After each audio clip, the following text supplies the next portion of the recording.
ලියාගමු මාතෘකාව පරිසර රසායනය. මේ පාඩමේ මූලික ගත්තහම ප්‍රධාන වශයෙන් කොටස් තුනකට අඳුන ගන්න පුළුවන්. එකක් තමයි මේ පරිසරයේ අඩංගු වන සංඝටක. වායු ගෝලය, ජල ගෝලය, ශිලා ගෝලය කියන කොටස් තුන ගැන අපි ඉගෙන ගන්නවා. ඊට පස්සේ ආශ්‍රිත මූලද්‍රව්‍ය චක්‍රය ඉගෙන ගන්නවා. එතකොට පළවෙනි කොටස අවසන් වෙනවා. ඊළඟට මෙන්න මේ පරිසරයේ සිදුවන බලපෑම ඒවත් දූෂණය ඉගෙන ගන්නවා.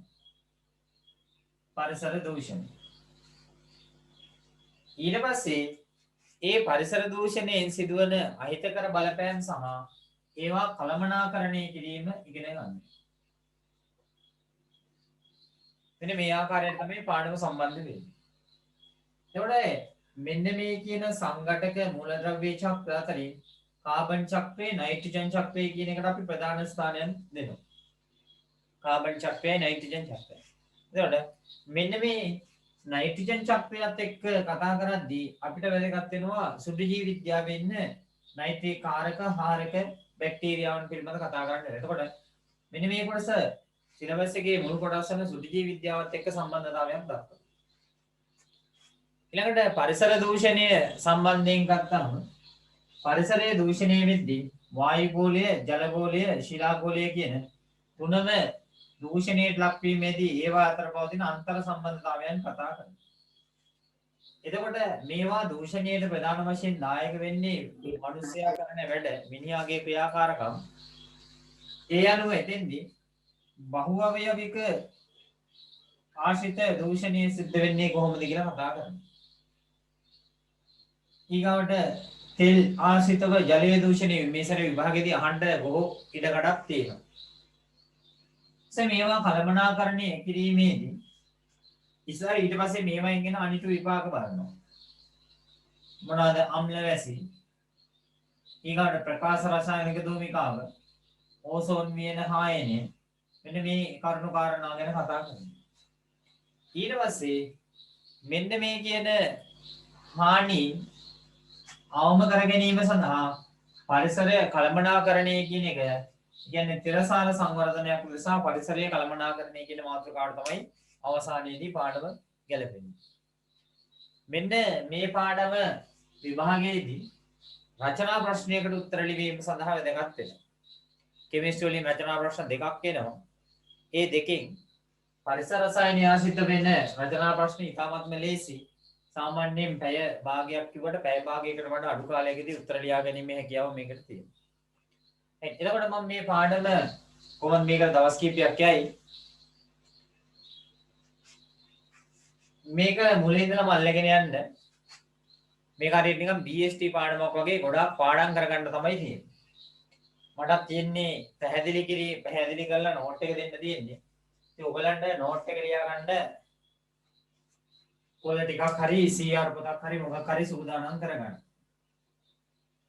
එතන මාතෘකාව ලියා ගන්න පරිසර රසායනය කියලා.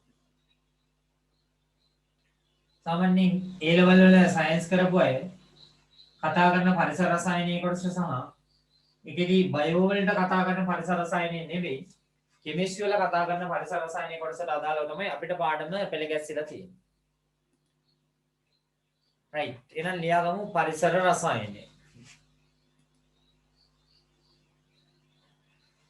සාමාන්‍යයෙන් අපි පරිසරය ගත්තාම මේක අපේ අධ්‍යයනය සඳහා ප්‍රධාන වශයෙන් කොටස් කිහිපයකට වෙන් කර ගන්නවා. අධ්‍යයනය සඳහා ප්‍රධාන වශයෙන් කොටස් කිහිපයකට වෙන් කර ගන්නවා. ඇත්තටම අපි වෙන් කර ගන්නවා ප්‍රධාන කොටස් හතරකට. වායු ගෝලය, ජල ගෝලය, ශිලා ගෝලය සමග ජීවීන් ගත්තා මේක ජෛව ගෝලය කියලා තමයි අපි වෙන් කරගන්නේ. හැබැයි ජෛව ගෝලය කියන එක අධ්‍යයනය සඳහා අපි මෙතෙන්දී යොදා ගන්න ඒක හේතුව බයෝ සයන්ස් වලට අයත් වෙන කොටසක් විදිහට තමයි ඒක මෙතෙන්දී සලකලා තියෙන්නේ. right එහෙනම් ලියාගමු නෝට් එක. සාමාන්‍ය නෝට් ප්‍රමාණයක් නම් ලියන්න වෙනවා. ලියමු. समस्त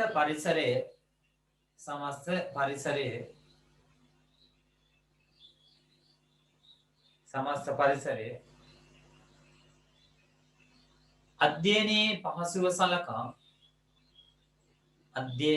पहसुव सलका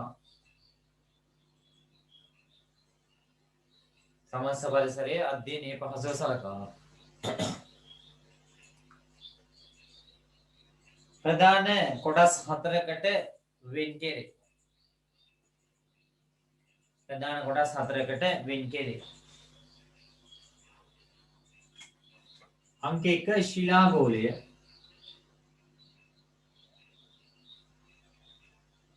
अंक 2 वायुगोलय,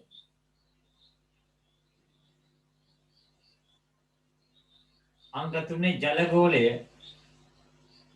अंक 4 जैव गोलय.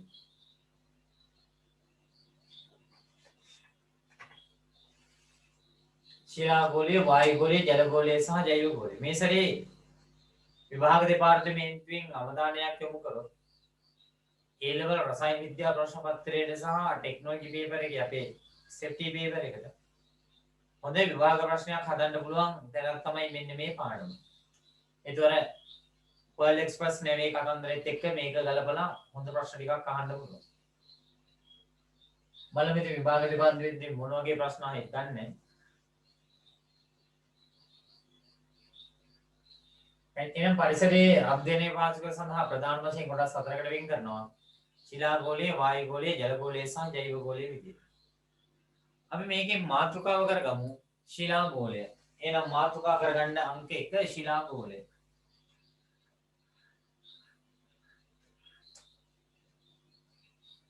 ශිලාගෝලය.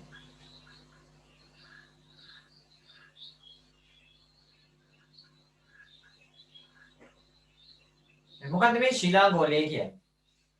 සාමාන්‍යයෙන් අපි පෘථිවිය ගෝලාකාරයි කියලා සලකන්නේ. මොන මේ ගෝලාකාර පෘථිවි වැස්මේ පෘථිවි කබල තියෙනවනේ. මේ පෘථිවි කබලේ අඩංගු වන පස, ඒ කියන්නේ පාංශුමය වැස්ම සහ එහි අඩංගු වෙනවා පාෂාණ. මෙන්න මේ පාංශුමය වැස්ම සහ පාෂාණ පොදුවේ එක්ව ගත්තාම අපි ගන්නවා පාංශු වැස්ම කිය. මේ ශිලාගෝලය කිය. right අපි ලියමු මේ විදිහට. ශිලාගෝලය හා සංයුතිය කියලා මාතෘකාව ලියා ගන්න. ශිලාගෝලය හා සංයුතිය.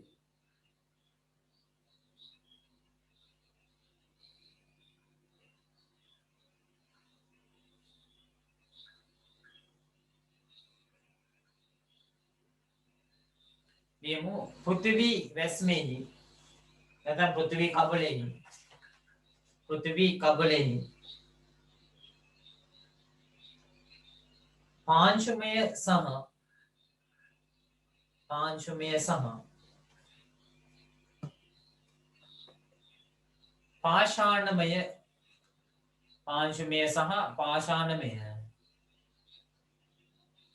පාංශුමය සහ පාෂාණමය කොටස් සියල්ලන්ගේ එකතුව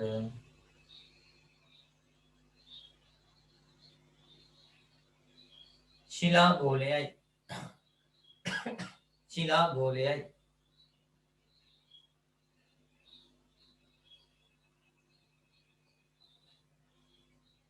එතකොට මේ පාංශු ආවරණය මත කාබනික ද්‍රව්‍ය මෙන්ම අකාබනික ද්‍රව්‍ය පවතිනවා.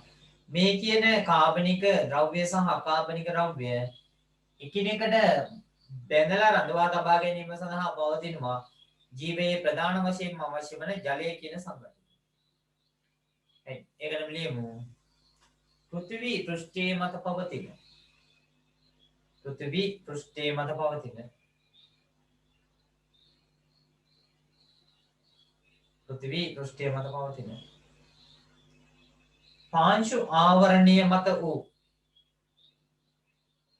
පාංශු ආවරණය මත වූ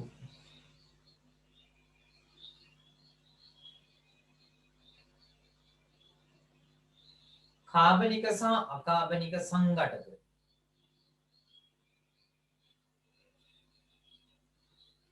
කාබනික සහ අකාබනික සංඝටක.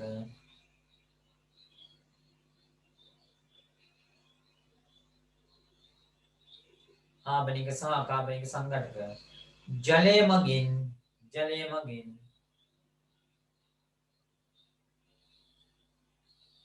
එකිනෙක හා බැඳ තබා ගනු ලබයි. ජලය මගින් එකිනෙක හා බැඳ තබා ගනු ලබයි.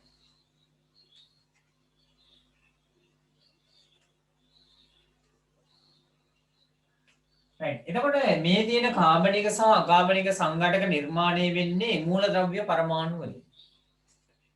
එතකොට මූලද්‍රව්‍ය පරමාණු ගත්තාම පෘථිවි කබලේ අපිට ප්‍රතිශත සංයුතියක් විදිහට ඉදිරිපත් කරගන්න පුළුවන්. මෙන්න මේ අගයන් ටික පොඩ්ඩක් දල වශයෙන් මතක තියාගන්න ගැනීම වැදගත් වෙනවා බහුවර්ණයක් සඳහා. අපි ඒක මේ විදිහට chart එකක් ඉදිරියට ලියාගමු. මූලද්‍රව්‍ය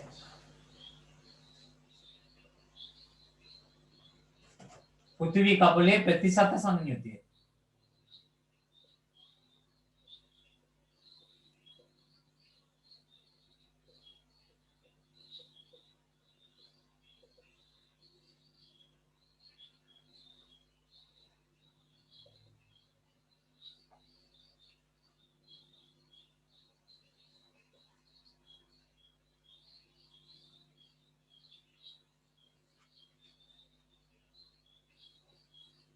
මූලද්‍රව්‍ය පෘථිවි කබලේ ප්‍රතිශත සංයුතිය.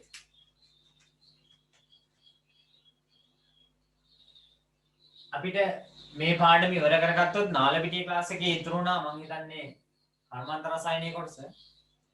ඊට පස්සේ ඉතිරි වෙන්නේ ICT කොටස් ටික. ඒතකොට ICT කොටස් ටිකත් මේ විදිහටම කතා කරන ගමන් ප්‍රශ්න පත්‍ර වලට යන්න පුළුවන්. පළාත් පේපර්, මධ්‍යම පළාත්, තුව පළාත්, දකුණු පළාත් ඒ පේපර් ටික ඊගාට විභාග පේපර් ඒව ඔක්කොම කතා කරගන්න පුළුවන්. ඒක සාර්ථකව ඉවර කරගත්තොත්.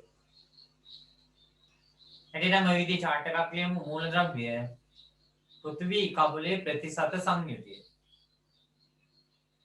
මම මේ දාලා දෙන්නේ වැඩිපුරම පවතින මූලද්‍රව්‍ය තමයි ඔක්සිජන්. වැඩිපුරම පවතින ඔක්සිජන්. ඔක්සිජන් තියෙනවා 49.5%.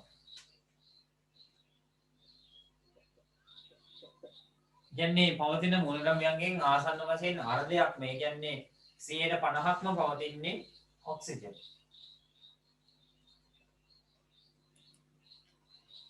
ඊළඟට සිලිකන් තියෙනවා 25.7%. ආසන්න වශයෙන් 25 කියලා කිව්වොත් මූලද්‍රව්‍ය වලින් 25%. ඒ කියන්නේ 4න් එකක් පවතිනවා සිලිකන්.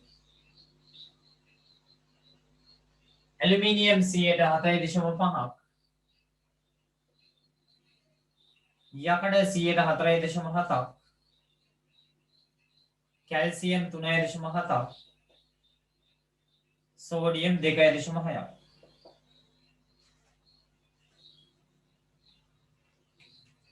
මෙන්න මේ ආකාරයට පවතිනවා මූලද්‍රව්‍ය.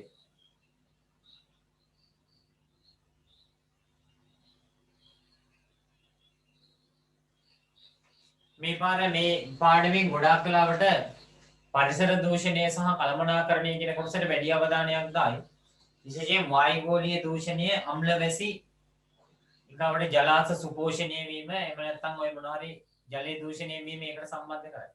එමේ හරියටම කියන්න බෑ කොතනින් ආයිද කියලා. මොන නමුත් අහයි හැබැයි.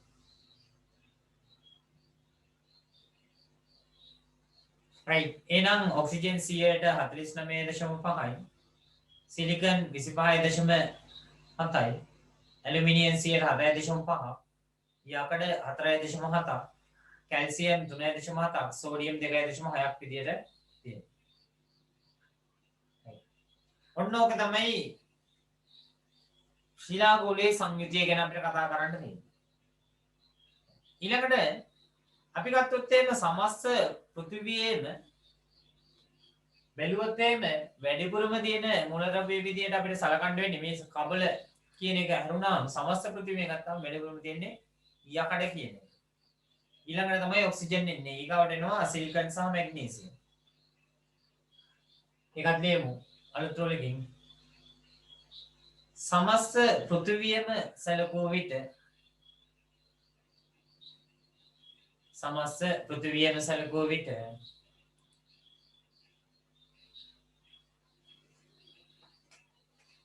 ගන්න යකඩ 36.9ක්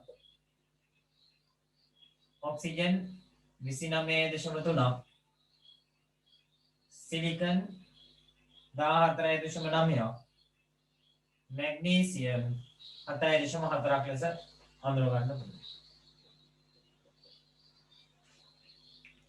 එයාගෙන් කටපාඩම් කරන්නේ අවශ්‍යතාවයක් නැහැ.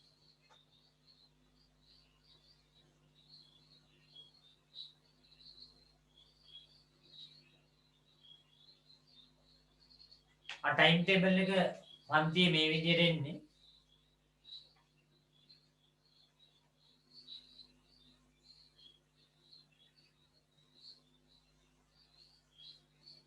ඉරිදා අදනේ ඉරිදා 8:10 හවස. ඊගාවට හෙට එවත් සඳුදා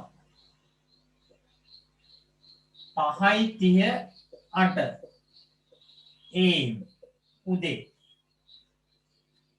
ඊළඟට බදාදා 5:38 AM උදේ. ඊගාට බ්‍රහස්පතින්දා 8:10 හවස PM. මේ දෙකේ රිවිෂන් කතා කරනවා, මේ දෙකේ තියරි කතා කරනවා. ඔය විදිහට තමයි පන්තිය සැලසුම් කළා තියෙන්නේ. අපි මේ තියරි පන්තිය ඉක්මන් ඉවර වෙයි වැඩි කල නොකොස්. එතකොට ඉරිදා බ්‍රහස්පතින්දා ප්‍රශ්න කතා කරන්න යොදා ගන්න පුළුවන්. සිලබස් එක සාමාන්‍යයෙන් හැම අවුරුද්දෙම මම වේගෙන් ඉවර කරනවා. මේ අවුරුද්දෙත් අනිත් අය සෑහෙන හෙමීට කරද්දී මම වේගෙන් ඉවර කරේ. කොරෝනා එන බව දන්නේ හින්දා නෙමෙයි. එහෙම එකක් දන්නේ නැහැ. නමුත් පුරුද්දක් විදිහට සිලබස් එක කලින් ඉවර කරලා වැඩිපුර ප්‍රශ්න ප්‍රමාණයක් කරනවා. විභාගයට පෙරහුරුව තමයි වැදගත් වෙන්නේ දැනුම කියන එකට වඩා. දැනුම නොතිබෙන අය කැම්පස් යනවා පෙරහුරුව හොඳට තියෙන හින්දා. දැනුම තියෙන අය පෙරහුරුව නැති හින්දා ගෙවල් වල මේ සැරේ හිට ඉන්න විදිය අපිට තේරලා තියෙනවා. right. ඊළඟට එනවා B ජලගෝලය හා සංයුතිය. ඊගාව අනුමාතෘකාව ජලගෝලය හා සංයුතිය.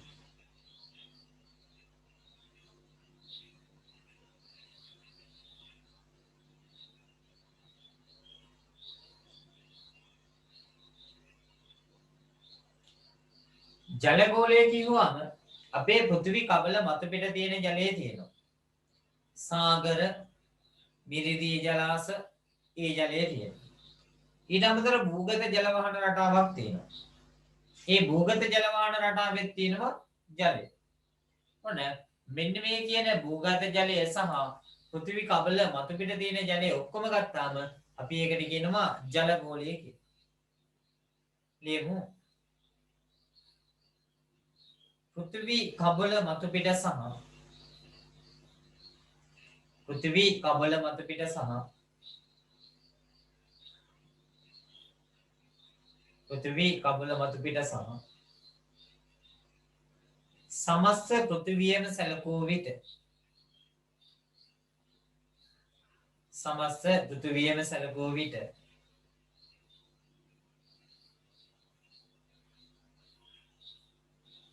සමස්ත පෘථිවියම සැලකූ විට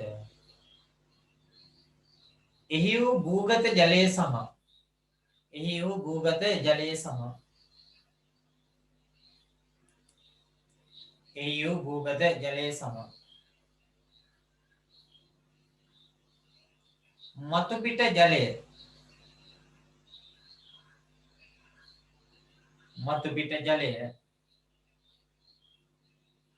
සියල්ලන්ගේ මේකතුව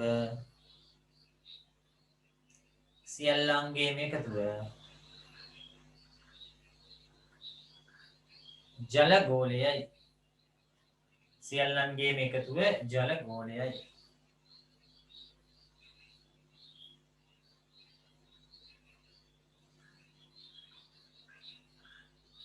සාමාන්‍යයෙන් පෘථිවි ගෝලය ගත්තොත් ඒකෙන් 70%ක් පමණම ආවරණය වෙන්නේ ජලයෙන්. හැබැයි මිනිහාගේ ප්‍රයෝජනෙට ගන්න පුළුවන් ජලය තියෙන ඉතාමත්ම සුළු ප්‍රමාණයක්. ඒක 0.01ක් පමණ ප්‍රමාණයක්. එකක් ලියමු.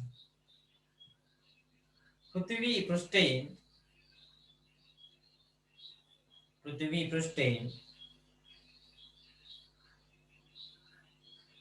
70%ක් පමණ 70%ක් පමණ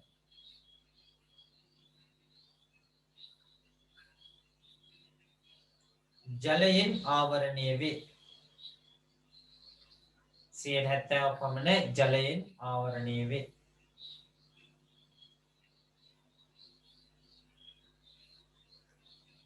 ජලයෙන් ආවරණය වේ.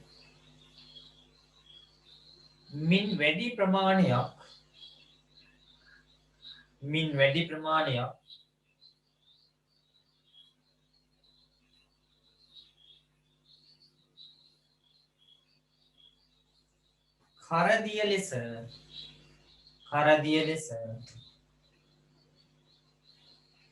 කරදිය ලෙස සාගරවල ඇත. කරදිය ලෙස සාගරවල ඇත.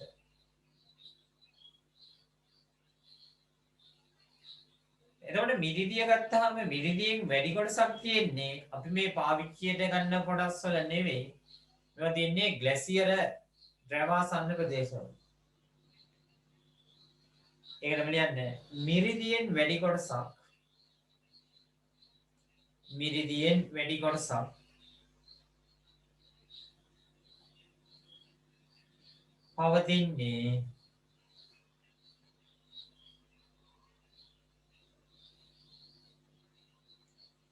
අයිස් ලෙස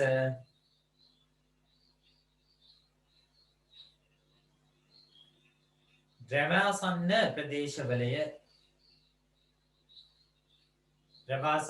ප්‍රදේශවලය.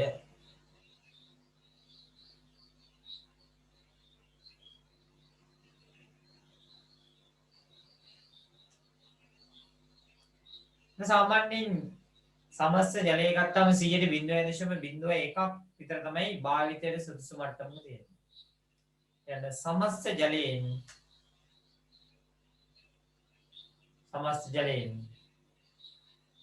0.01ක් පමණ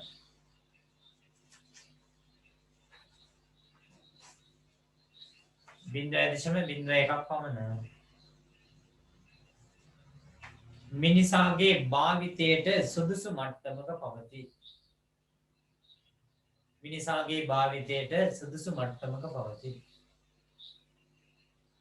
මේ පරිසර රසායනයේ ටියුට් එක මම හිතන්නේ දෙන්න හම්බුනේ නෑ. ක්ලාස් වලට යවුවද කියලා මතකත් නෑ. නැත්නම් මේකේ මම මේ ටියුට් එකම තමයි කරගෙන යන්නේ. ඒ දවස්වල දැපල් කරපුවා එනම් අයට හම්බෙන්නේ නැති. අනිත් අය ඉතින් පොතේ ලියාගෙන යන්න. මොකද ටියුට් එක ගත්තේ කියලා වාක්‍ය කීපයයි print කරලා දෙන්නේ.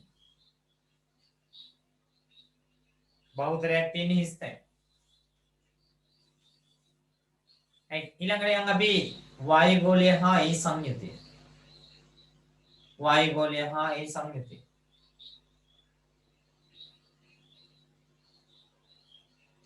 නාලපිටියේ ක්ලාස් එකේ ඇත්නම් හම්බෙන්නේ නැති හේතුව ඒකෙන් දැපල් කරලා යවුවා.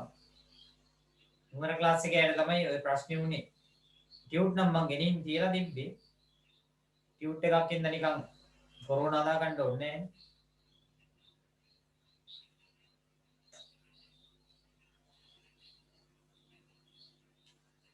අපි පෘථිවි ගෝලය සලකපුවාම ඒ පෘථිවි ගෝලයේ සිට යම්කිසි දුරකට විහිදී පවතින වායු ස්තරයට අපි කියනවා වායු ගෝලය කියලා. මේ වායුගෝලයේ සමන්විත වෙනවා.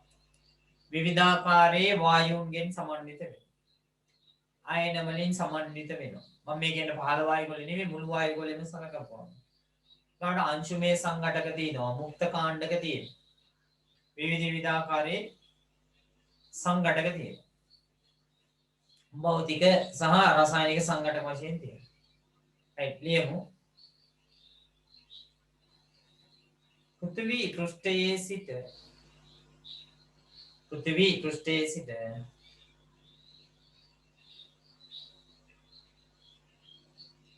පෘථිවි පෘෂ්ඨයේ සිට ඒ අවට විසිරී පවතින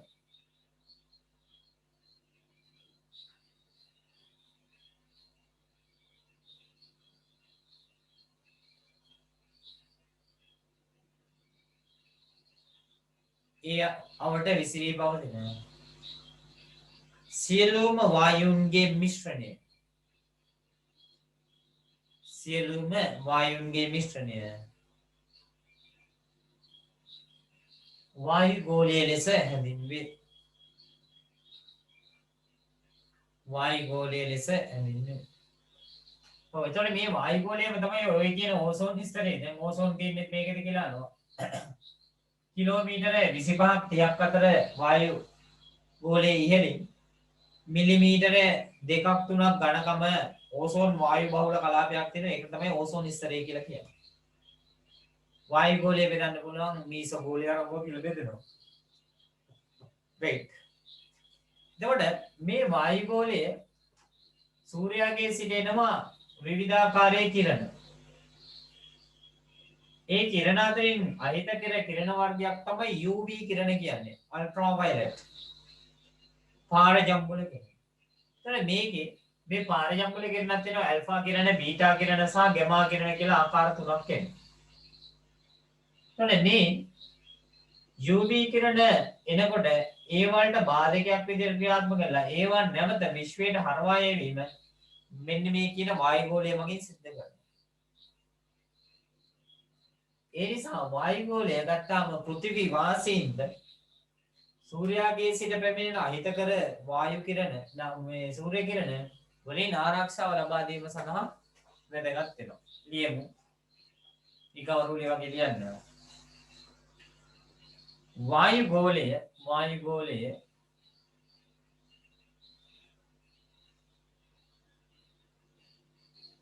පෘථිවි පෘෂ්ඨයට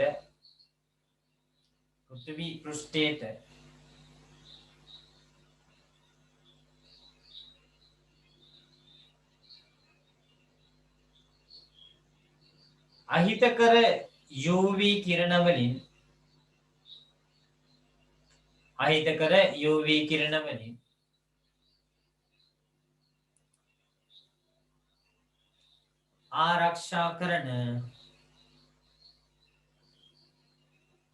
ආරක්ෂා කරන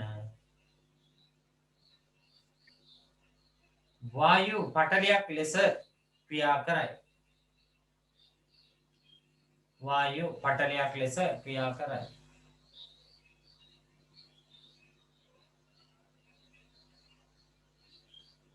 මෙය පෘථිවිය මත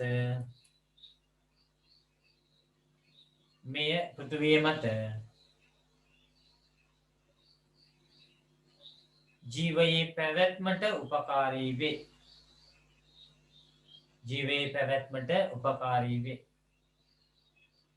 ඕසෝන් වායුව හදාගන්න පුළුවන්ද කියලා අහනවා. ඕසෝන් වායුව විද්‍යුත් සාමාන්‍ය වායු ගෝලයේ විද්‍යුත් විසර්ජන ඇති කරලා ඕසෝන් වායුව හදාගන්න පුළුවන්. ඒ වෙනතන් සාමාන්‍යයෙන් අපි ගෙදරක මොන හරි වයර් ෂෝට් එකක් වුණාම කරගඳක් වගේ එන්නේ. වයර් උණු වෙන ගඳ නෙමෙයි. අන්න වයර් එකක් උණු වෙන්නේ නැතුව නිකන් එනවා කරගඳක් වගේ. ඇත්තටම හැදෙන්නේ දෙන්නේ ඕසෝන් වායුව. ඕසෝන් වායුවට නිරාවරණය වුණොත් එහෙම ගොඩක් වෙලාවට කැස්ස ඇති වෙනවා. කැරකෙවිල්ල සමහරක් වෙලාවට කලන්තයක් ඇති වෙනවා. ඕසෝන් කියන්නේ ඔක්සිජන් එක්ක තව පරමාණුක ඔක්සිජන් එකක් සෙට් වෙලා හැදෙනවා O3 කියලා. මේක සාමාන්‍යයෙන් ඉහළ වායු ගෝලයේදී අණුක ඔක්සිජන් ඕසෝන් බවට පත් වෙනවා. ඕසෝන් නැවත බිඳ වැටලා ඔක්සිජන් බවට පත් වෙනවා. මේ ඔක්සිජන් ඕසෝන් සමතුලිතතාවය මිනිස්සුන්ගේ වැඩ හින්දා දැන් බිඳ වැටිලායි තියෙන්නේ. එතකොට මේ ඕසෝන් බිඳ වැටෙන වේගය වැඩි. ඒ හින්දා අපි කියන ඕසෝන් ඩිප්ලීෂන් එකක් කියලා. ඕසෝන් ලේයරේ හානි වෙනවයි කියන්නේ. ඉස්සරහට කතා කරනවා ඔක්සිජන් ඕසෝන් ඔන්න ඩිප්ලීෂන් එක කතා කරනවා. එතකොට බලමු මේ ටික. එතකොට අපි ගත්තොත් එහෙම වායුගෝලයේ සංයුතිය ගත්තොත් එහෙම වායුගෝලයේ වැඩිපුරම තියෙන්නේ නිෂ්ක්‍රීය වායුවක් වන නයිට්‍රජන් තියෙනවා. වායුගෝලයේ ප්‍රධානතම වායුව නයිට්‍රජන් වෙනවා. එයා මුළු පරිමාණයෙන් 178ක් පිළිදෙනවා. ඒ හින්දා තමයි ගොඩක් වෙලාවට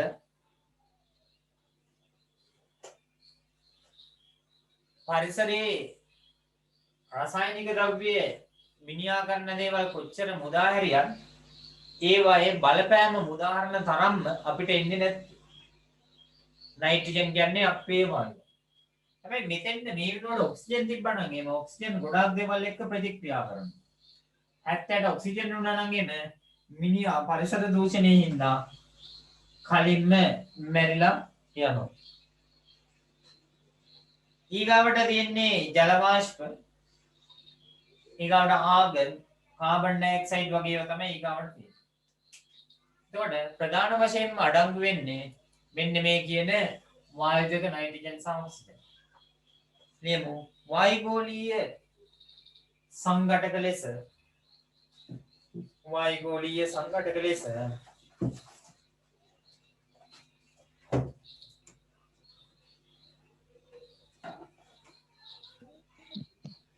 නයිට්‍රජන්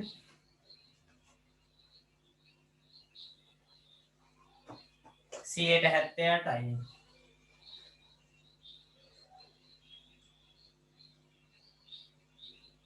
ඔක්සිජන් 120යි නැමෙ ජල වාෂ්ප 0.1ත් 105ත් අතර ජල වාෂ්ප සාමාන්‍ය ප්‍රතිශතය වෙනස් වෙනවා.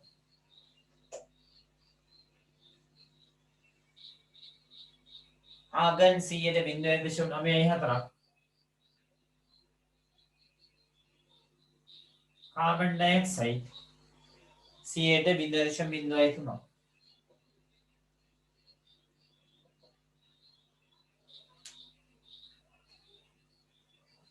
ඕසෝන් වලට නිරාවරණය ඕසෝන් නෙමෙයි UV වලට නිරාවරණය වුණාම පිළිකා ඇති වෙනවා. හේතුව UV කිරණ සමටහිත කරයි. එන්න පිළිකා ඇති වීම සඳහා හේතු වෙනවා. ඒ වගේම ඇස් වලටත් හොඳ නැහැ. ඇස් වල සුදේීමට හේතු වෙනවා. විවිධාකාර රෝගාබාධ වලට හේතු වෙනවා. එතකොට නයිට්‍රජන් 178ක් තියෙනවා. ඔක්සිජන් 120ක්. ජල වාෂ්ප 0.1ත් 105ත් අතර ප්‍රමාණයක්. ආගන් 0.94ක්. කාබන් ඩයොක්සයිඩ් 0.03ක් තියෙනවා. කාබන් ඩයොක්සයිඩ් ගොඩක් තිබ්බනම් එහෙම පෘථිවිය ජීවීන්ගේ පැවැත්ම සඳහා සුදුසු වෙන්නේ නැහැ.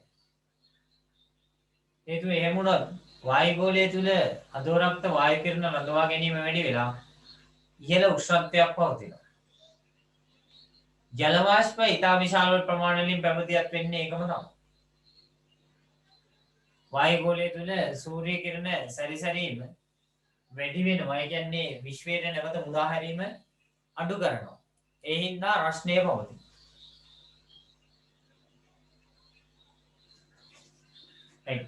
ඊළඟට එනවා අපි වායුගෝලයේ පවතින රසායනික සංඝටක වල. වායුගෝලයේ පවතින රසායනික සංඝටක. මාතෘකාව ලියගන්න වායුගෝලයේ පවතින රසායනික සංඝටක.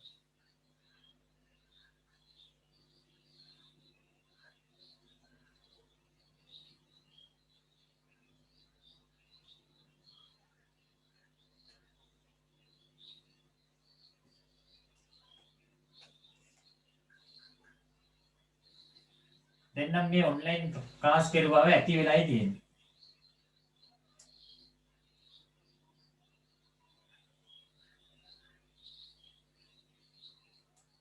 right වායුගෝලයේ තියෙනවා විවිධ රසායනික සංඝටක තියෙනවා. ඒවා වායු වෙන්නත් පුළුවන්, ඝන සංඝටක වෙන්නත් පුළුවන්, ද්‍රව අවස්ථාවේ පවතින්නත් පුළුවන්. right ටියුට් එක නැති අය ලියාගමු තියෙන අය නම් ගැටලුවක් නැහැ ඒක ටයිප් කරලා දෙන්නේ. වායුගෝලයේ යනු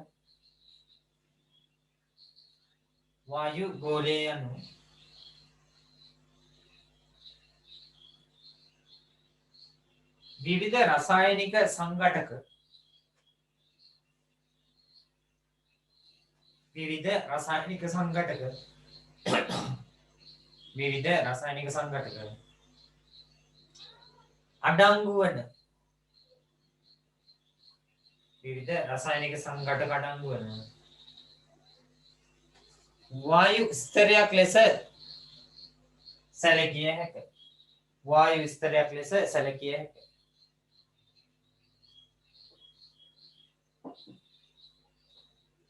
වායු ස්තරයක් ලෙස සැලකිය හැකිය. ආ පදාර්ථයේ යාන්ත්‍රික ගුණ අර එක් කරේ නැත්නම් එක් කරමු. මෙච්චර ලොකු පාඩමක් නෙමෙයි ඒක.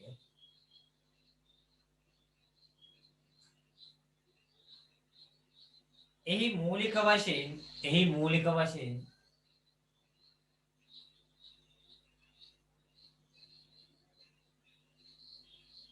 වායුමය සංඝටකද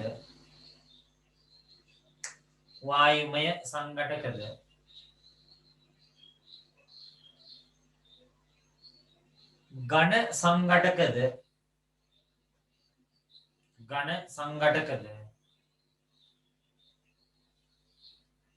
ද්‍රව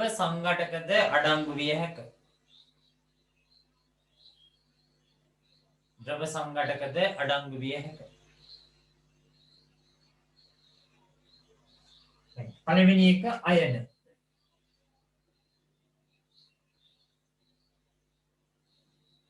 අතරම වායුගෝලයේ ඉහළම ඉස්සරේ අපි සලකන්නේ අයන ගෝලයේ විදියට. ගොඩාක් ඉහළින් තියෙන අයන. සූර්යාගෙන් ලැබෙන සූර්ය විකිරණ නිසා විවිධ අයන ඇති වෙනවා. එතෙන්දී මේ අයන ඇතිවීම සඳහා බලපාන්නේ UV කිරණ.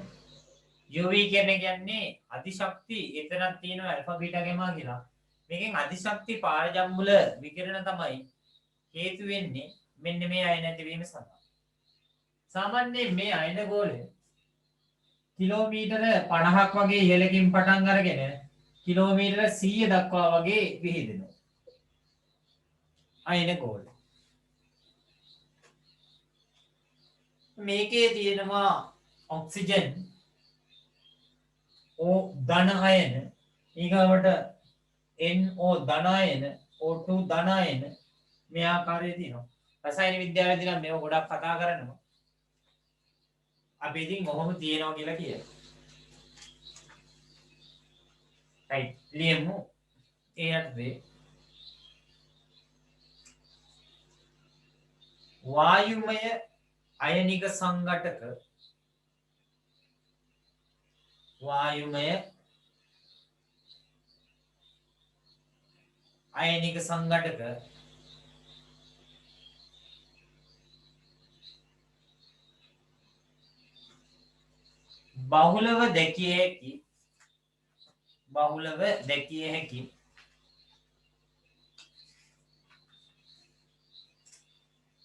බහුලව දැකිය හැකි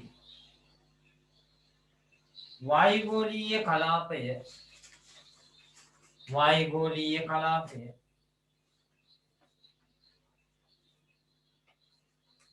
අයන ගෝලය ලෙස හැඳින්වේ.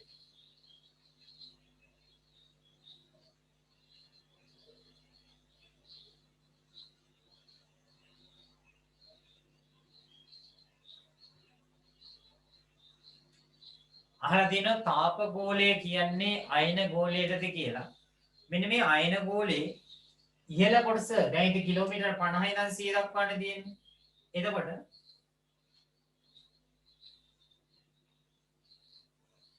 මෙතන කිලෝමීටර 50 මෙතන කිලෝමීටර 100. මෙන්න මේකේ ඉහළ ගත්තාම කිලෝමීටර 20ක් 30ක් විතර වගේ අන්න ඔය කොටසට තමයි අපි කියන්නේ තාප ගෝලය කියලා. මෙතනින් පල්ලෙහා කොටසට අපි කියනවා මීසෝ ගෝලය කියලා.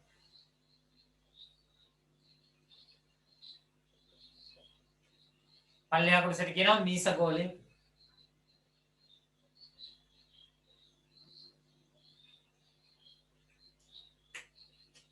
right. eine ගෝලයේ සැඳෙන්නේ මෙය පෘථිවි පෘෂ්ඨයේ සිට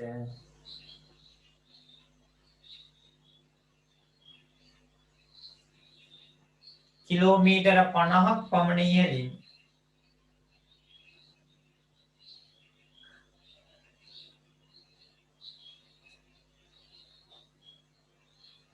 කිලෝමීටර 100ක් දක්වා 100ක් 110ක් 120ක් ඒ මානෙටම කියන්න බෑ.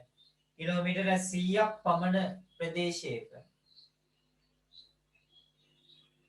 කිලෝමීටර 100ක් පමණ ප්‍රදේශයක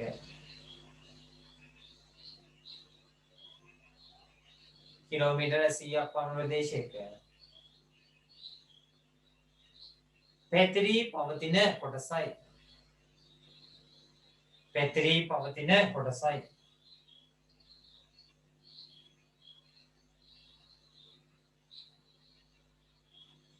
ඒකට ලියන්නේ වායුගෝලයේ ඉහළ ස්තරවලට ලැබෙන වායුගෝලයේ ඉහළ ස්තරවලට ලැබෙන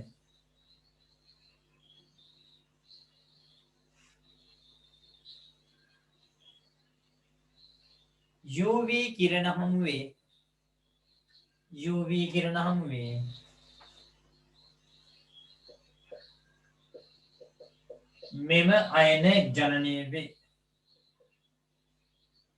මෙම අයන ජනනය වේ.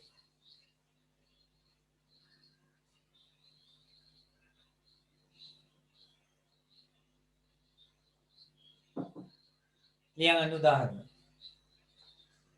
O ධන O2 ධන NO ධන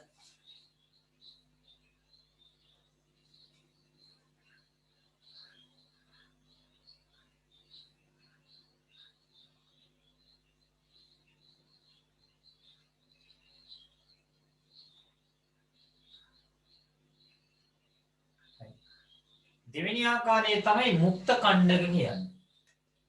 පළවෙනි එක අයන දෙවෙනි එක මුක්ත කණ්ඩක.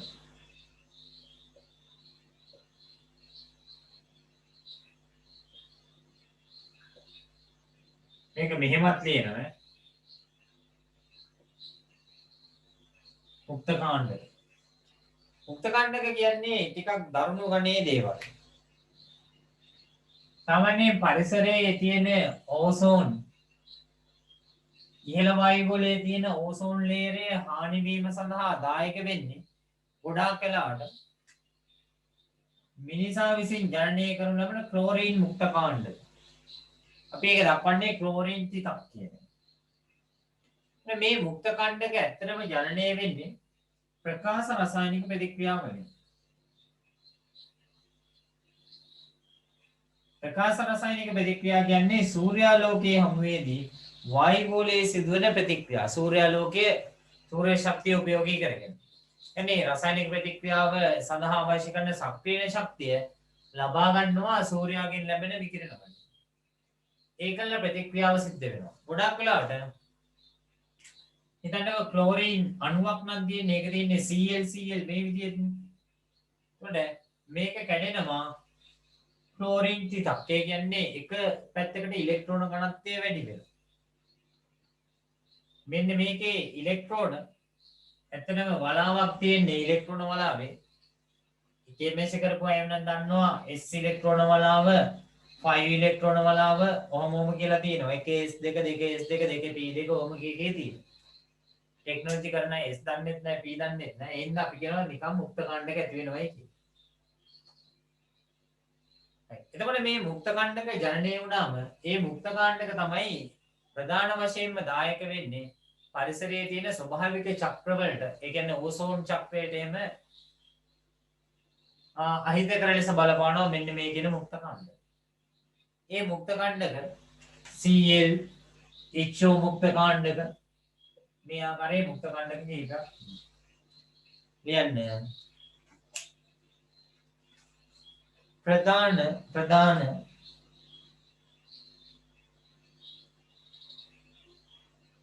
ප්‍රකාශ රසායනික ප්‍රතික්‍රියා තුළින් ප්‍රධාන ප්‍රකාශ රසායනික ප්‍රතික්‍රියා තුළින්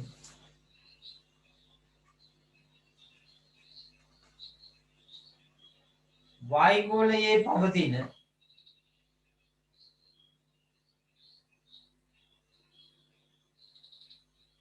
වායුමය සංඝටක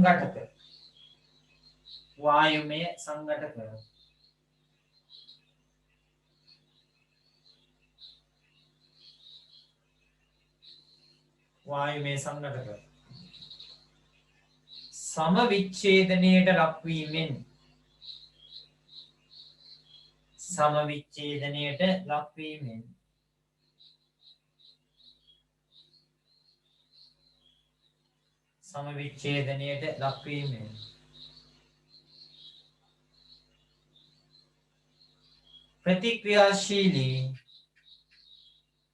ප්‍රතික්‍රියාශීලී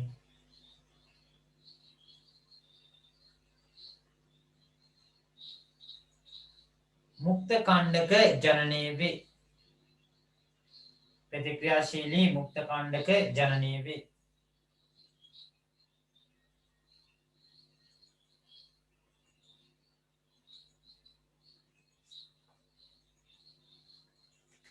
උදාහරණ CH3 මුක්ත කාණ්ඩක, Cl මුක්ත කාණ්ඩක, HO මුක්ත කාණ්ඩක, ඊගවට කාබනික සංයෝගවල ඇති වෙන මුක්ත කාණ්ඩක RCO මුක්ත කාණ්ඩක, තව එකක් NO මුක්ත කාණ්ඩක,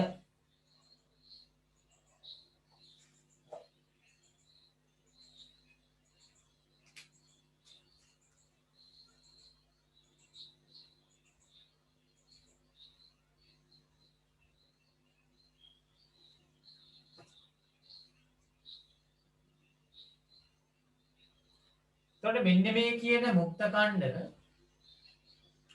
වායුගෝලයේ සිදුවන දාම ප්‍රතික්‍රියා සඳහා දායක වෙනවා. දාම ප්‍රතික්‍රියා කියන්නේ මේ RCO කියන්නේ මෙන්න මේ විදිහේ තිබ්බොත් මේක කාබොක්සිලික් අම්ලයක්. එතන හයිඩ්‍රජන් එකක් අයින් වෙලා මෙන්න මේ විදිහට ඇතුළත් අපි කියනවා මේ වලට කාබනික මුක්ත කාණ්ඩක කියලා. ප්‍රකාශ රසායනික දෝමිකාවේදී ඇති වෙනවා පෙරොක්සි ඇසිටයිල් නයිට්‍රේට්, පෙරොක්සි බෙන්සොයිල් නයිට්‍රේට් වගේ. ඒ කියන්නේ එස්ටරමීය සංයෝග ජල විච්ඡේදනය වෙලා හරි කාබොක්සිලික් අම්ල සංයෝග ජල විච්ඡේදනය වෙලා හරි මෙන්න මේ විදිහේ ක්‍රියාකාරී මුක්ත කාණ්ඩකයක් ඇති වෙනවා. ඒවා තමයි R කියලා කියන්නේ කාබනික සංයෝගය කියලා අඟවන්නයි දාන්නේ. R600 RCO එකේ තියෙන්නේ 600 නෙමෙයි. R600 කියන්නේ මේ ඒක ගෑස් එකක්. ශීතකාරක වායුවක්. අපි ඒක කතා කරනවා. දැන් නෙමෙයි පහුවෙලා. එතකොට මෙන්න මේ මුක්ත කාණ්ඩක දායක වෙනවා ගොඩාක් වෙලාවට දාම ප්‍රතික්‍රියා සඳහා. දාම ප්‍රතික්‍රියාව කියන්නේ එක තැනකින් පටන්ගෙන ගිහිල්ලා ඉවරලා මේ ප්‍රතික්‍රියාවට තුඩුන්න ආරම්භ කිරීමට හේතු වෙච්ච කෙනා ආය ජනනය කරනවා. එතකොට මේ ප්‍රතික්‍රියාව ඉවරයක් නෑ. දිගටම සිද්ධ වෙනවා. මෙන්න මේ ප්‍රතික්‍රියාවලට අපි කියනවා දාම ප්‍රතික්‍රියා කියලා. උදාහරණයක් තමයි ප්‍රකාශ රසායනික දෝමිකාව. පස්සේ ඒවත් කතා කරමු. ප්‍රකාශ රසායනික දෝමිකාව වැනි දාම ප්‍රතික්‍රියා සඳහා මෙවැනි මුක්ත කාණ්ඩක දායක වෙනවා. ලියන්න කලකුණක් දාලා මෙවැනි මුක්ත කාණ්ඩක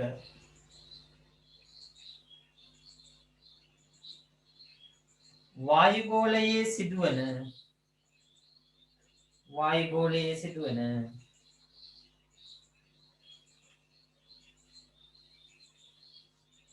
දාම ප්‍රතික්‍රියා සඳහා දායක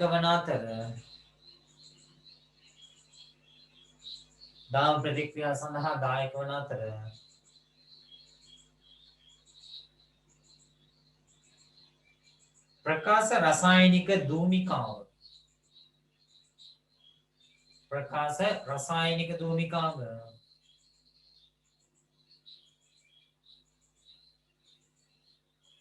ඇති කිරීමට ප්‍රමුඛව දායක වේ. ප්‍රකාශ රසායනික ධූමිකාව ඇති කිරීමට ප්‍රමුඛව දායක වේ.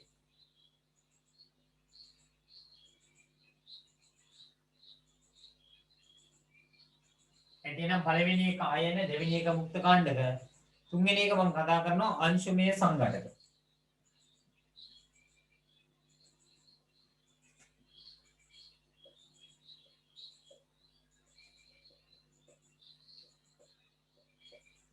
अंशुमेय संघटक අපි වායුගෝලය ගත්තාම දූවිලි, දුම්, මීදුම්, යමහල් ඊගාවට වාහනයක් යනකොට ඒකෙන් සයිලන්සරෙන් එන ලෙඩ් අංශු ඔය දිගන පැත්තේ යනකොට කුණු පොරණු වල තියෙන කැල්සියම් ඔක්සයිඩ් ඊගාවට වායුගෝලයේ පවතින බැක්ටීරියාවන් සුද්ධ ජීවීන් මෙන්න මේ ඔක්කොම සලකන්න පුළුවන් මොන විදිහටද अंशुमेय संघटक विधि කාට හරි කිඹුමක් ගිහලා කෙළවිදිදී වායුගෝලයෙන් නිකුත් වුණත් ඒවත් ඇවිල්ලා अंशुमेय සංඝටක. මොකද ඒවයේ බැක්ටීරියාවන් වෛරස් වගේ දේවල් ඉන්නවා. ඒකයි කොරෝනා වලට මාස්ක් එකක් දාන්න කියන්නේ. ලියමු වායුමය සංඝටක.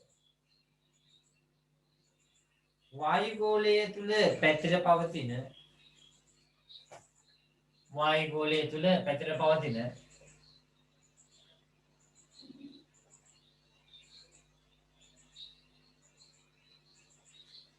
බිංදුව දශම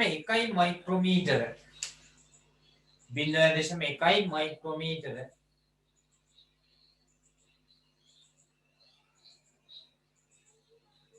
ඉරිකැල්ලක් 10යි මයික්‍රෝමීටර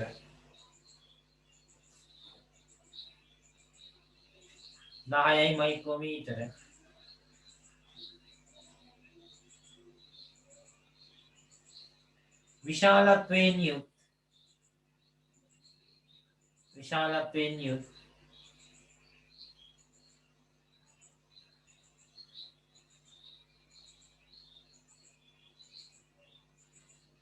ඝන සංඝටක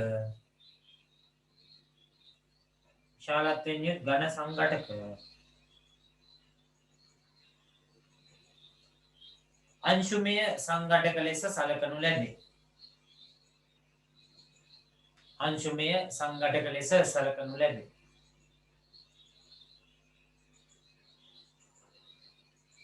ටියුට් එක තියෙන එන්නේ එහා පැත්තට.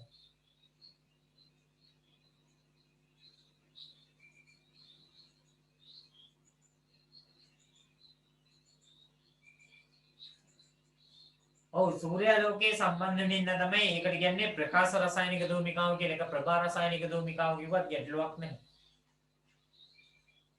ප්‍රකාශ කියන වචන තමයි ගොඩාක් වෙලාවට භාවිත වෙන්නේ. රසායනික ධූමිකාව කියන්නේ නයිට්‍රජන් වල ඔක්සයිඩ් සහ පෙරොක්සි ඇසිටයිල් හෝ බෙන්සයිල් නයිට්‍රේට් වැනි සංයෝග සූර්යාලෝකයේ හමුවේදී දුමුරු පැහැති දුමාරයක් හදනවා. අන්න ඒකට තමයි ප්‍රකාශ රසායනික ධූමිකාව කියන්නේ. ඉංග්‍රීසියෙන් කියන්නේ ෆොටෝකෙමිකල් ස්මොක් කියලා. සිංහලෙන් ඉතින් ප්‍රකාශ ප්‍රභා හරි මොන හරි දානවා ඇති. right. ලියමු अंशुमेय සංඝටක ලෙස දූවිලි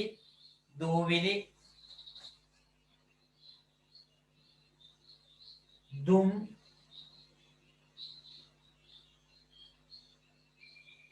මීදුම්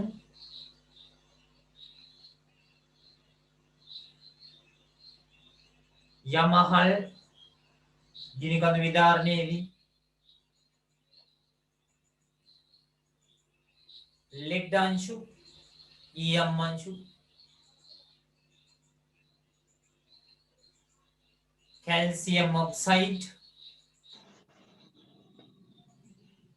calcium oxide බැක්ටීරියාවන්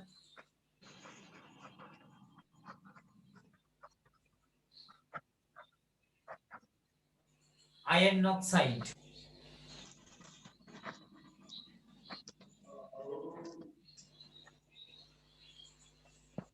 වැනි දෑ සැලකිය හැක.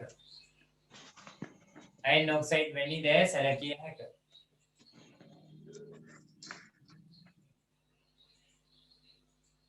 iron oxide වැනි දෑ සැලකිය හැක. මෙන්න මේ වායුගෝලයේ පවතින අංශුමය සංඝටක විවිධ වායුගෝලීය ක්‍රියාකාරකම් සඳහා දායක වෙනවා. ලියන්නේ යටින් මෙම අංශුමය සංඝටක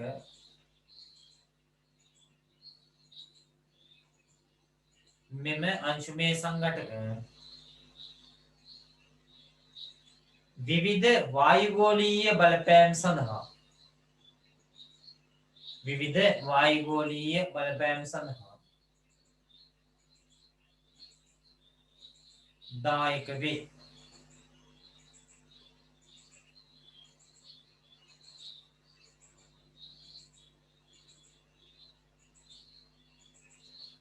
මීදුම් සහ වලාකුළු ඇති වෙනකොට ජලයේ ඝනීභවණය වෙනවනේ.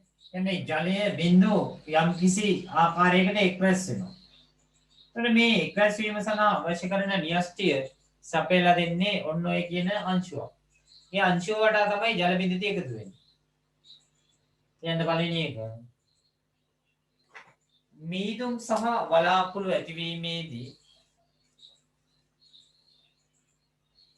මීදුම් සහ වලාකුළු ඇතිවීමේදී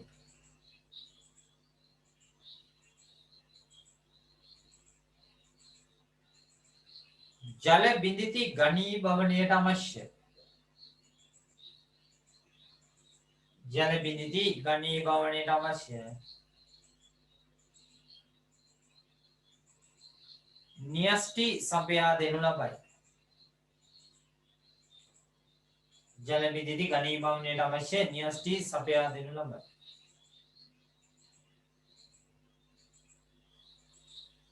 මම ගෲප් ටික කැන්සල් කරන්න කලින් වර්ඩ් මොනවාද මේ බලේ ටියුට් එක දැම්මාද කියලා මට නම් මතක නැහැ. හෙට උදේ කරන්න දැම්මද කියලා දන්නේ නැහැ. මට පොඩ්ඩක් මෙසේජ් එකක් දාන්න ඕනේ.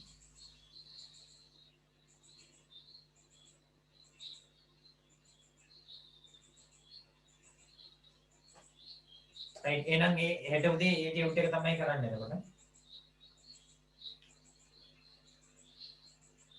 දෙවෙනි එක වායුමය ප්‍රතික්‍රියා සඳහා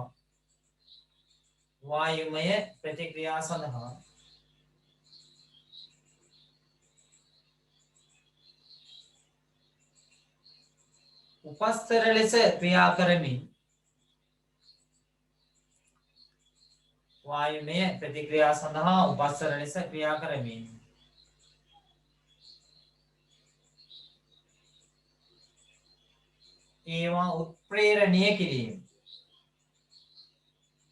ඒවා උත්ප්‍රේරණය කිරීම.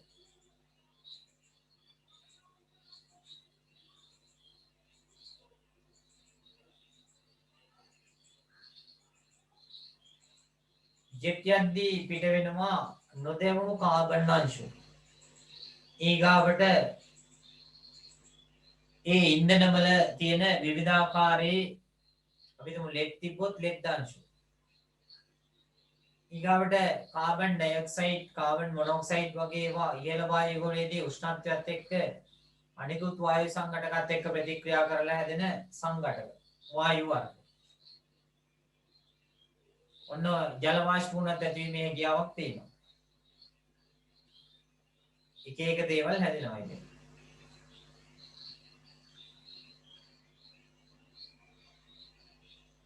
රංජන් සර්ගේ ක්ලාස් එක හෙට උදේ නෙමෙයි අපිනේ දැම්මේ පන්තිය නේද? අපේ පන්තියේ දාලා තින්නේ සාමාන්‍යයෙන් 5:00ටනේ. ඉතින් මම මගේ පන්තිය කරනවා. ඔයගොල්ලෝ කැමති එකට එන්න. මම හෙට බලේ පාඩම කරනවා. ඊගාවට මුක්ත කණ්ඩක සහ දාම ප්‍රතික්‍රියා පාලනය කරනු ලබයි. මුක්ත කණ්ඩක සහ දාම ප්‍රතික්‍රියා පාලනය කරනු ලබයි.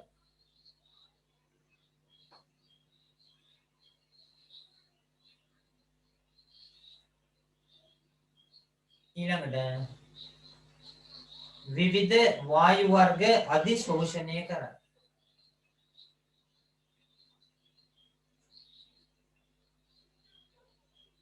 විවිධ වායු වර්ග අධිශෝෂණය කරයි. ඊළඟට විවිධ වූ රසායනික ප්‍රතික්‍රියාවන් සඳහා දායක වේ. විවිධ වූ රසායනික ප්‍රතික්‍රියාවන් සඳහා දායක වේ.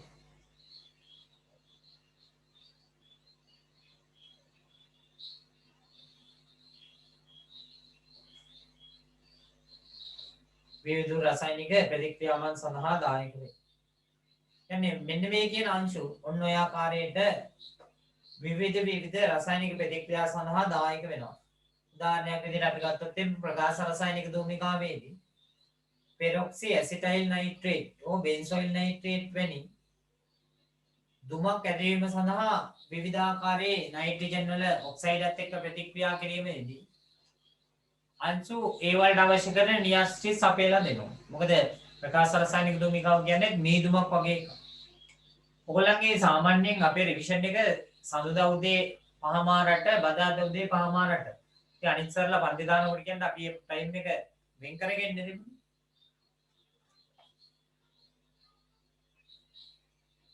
ඊළඟට ජෛව ගෝලය කියන්නේ ජල ගෝලය, වායු ගෝලය, ශිලා ගෝලය අතර ඒ අවස්ථාවන් අතර ජීවයේ පැවතිය හැකි අවස්ථා තමයි ජෛව ගෝලය කියලා කියන්නේ. right. මං එනවා ඊගාවට මූලද්‍රව්‍ය චක්‍ර. ඊයන්දින් පළවෙනියටම ගන්නේ කාබන් චක්‍රය. පළවෙනියටම ගන්නේ කාබන් චක්‍රය.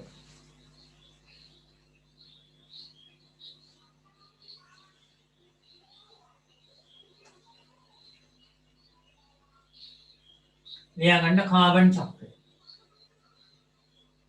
ටියුට් එක තියෙන ඇට්නම් ගානක් නැහැ. නැති අය මේ chart එක මෙන්න මේ පොඩු ටික යනකම් මේ විදිහට.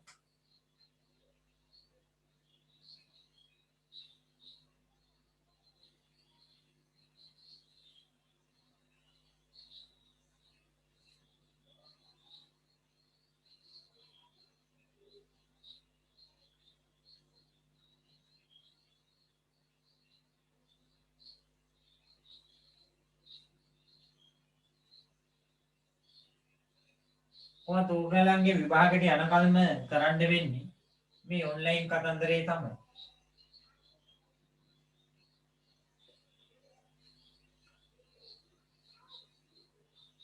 තව මාස 3කටවත්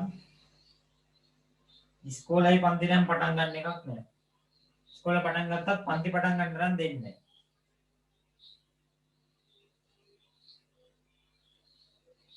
තාම ලක්ෂ 18කටයි එන්නත් කරලා තියෙන්නේ. ආම වශයෙන් ජනගහනයෙන් 160%ක්වත් එන්නත් කරන්න ඕනේ කියලා වෛද්‍යවරු කියනවා. ඒ නිසා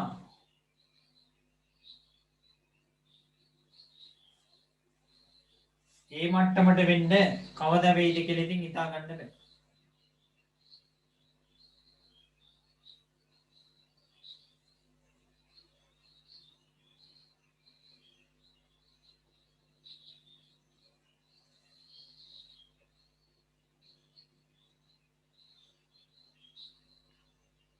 ස්වභාව නිෂ්පාදන පාඩම අපි කරා තියරි පන්තියේ රිවිෂන් එකේ තවම කරේ නැහැ. රිවිෂන් එකේ කරන්න අවශ්‍ය කරන ප්‍රසන්ටේෂන් එක මම මේ දවස්වල හදනවා.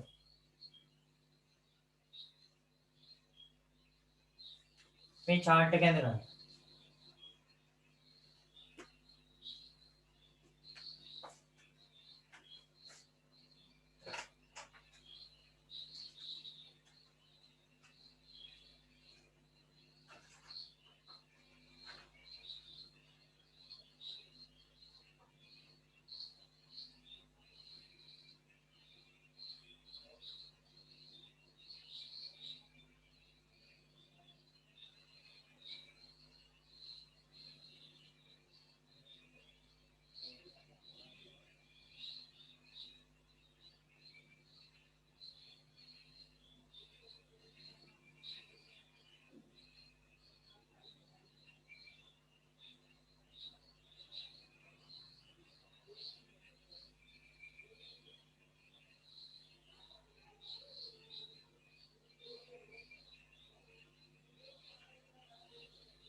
ධාරා විද්‍යුතයේ රිවිෂන් එකේ කරේ නැහැ.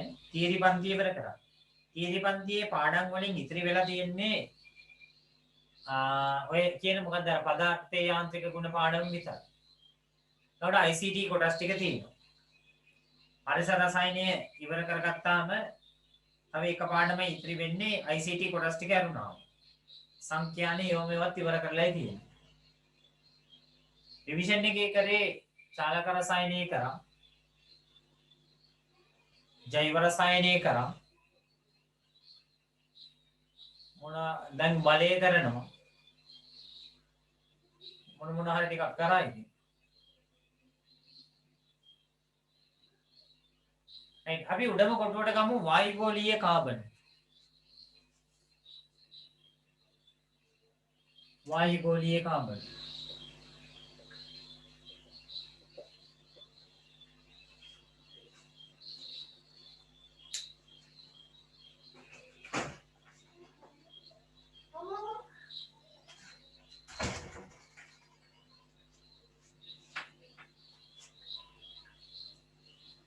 වායුගෝලීය කාබන්.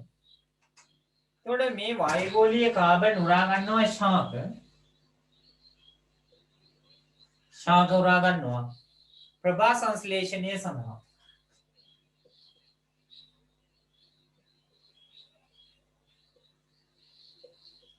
ප්‍රභා සංශ්ලේෂණය සඳහා උරා ගන්නවා. වර්ගජ සිත රිවිෂන් එකේ කරේ නැහැ.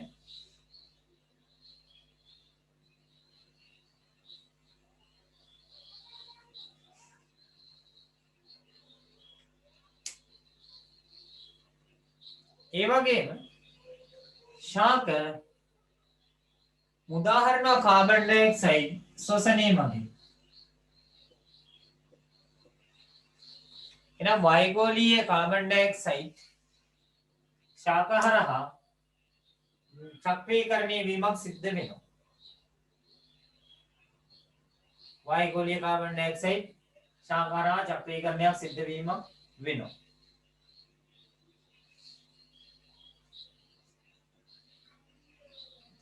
මේ ශාකය දි รา පත් වෙනවා.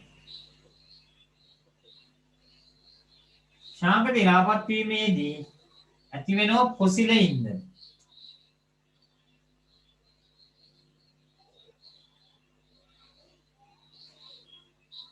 ඒ වගේම මෙතන ඉන්නේ සතුන්. මේවත් දි รา පත් වීම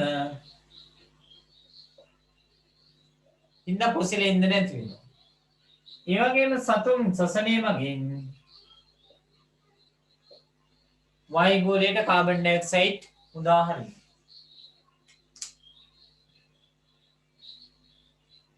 සතුන් ශ්වසනය මගින් වායුගෝලයට කාබන් ඩයොක්සයිඩ් මුදා ගන්නවා. ඇත්තටම අපි මෙතන දි รา පත් වීම කියලා ලිව්වට මේ ශාක සහ සත්තු දේහ ඊටාත්ම අධික උෂ්ණත්ව සහ පීඩනයන්ට ලක් වෙලා තමයි මේ පොසිල ඉන්ධන කියන ඒවා හැදෙන්නේ. පොදුවේ ඉතින් මිය යෑම දි รา පත් වීම කියලා දක්වනවා. මෙන්න මේ පොසිල ඉන්ධන මිනිස්සු කරන්නේ දහනය කරනවා. පොසිල ඉන්ධන දහනය මගින් නැවත වායුගෝලයට කාබන් ඩයොක්සයිඩ් එකතු වෙනවා. පොසිල ඉන්ධන දහනය මගින් නැවත වායුගෝලයට කාබන් ඩයොක්සයිඩ් එකතු වෙනවා.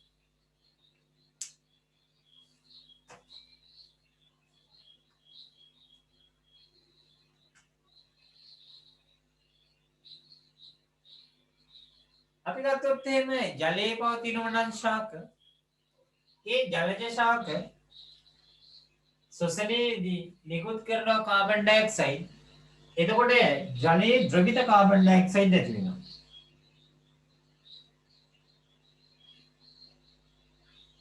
ජලයේ ද්‍රවිත කාබන් ඩයොක්සයිඩ් ශ්වසනය මගින්. ඒ වගේම තමයි ජලයේ ද්‍රවිත කාබන් ඩයොක්සයිඩ් ප්‍රභා සංශ්ලේෂණය සඳහා ශාක උරා ගන්නවා. ප්‍රභා සංශ්ලේෂණ සඳහා ශාක උරා ගන්නවා.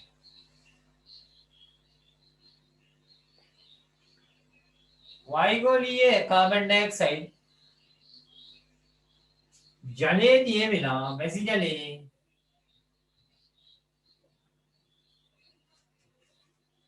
ජලයේ තියෙන කාබන් ඩයොක්සයිඩ් බවට පත් වෙනවා. වැසි ජලයේ දියවීම.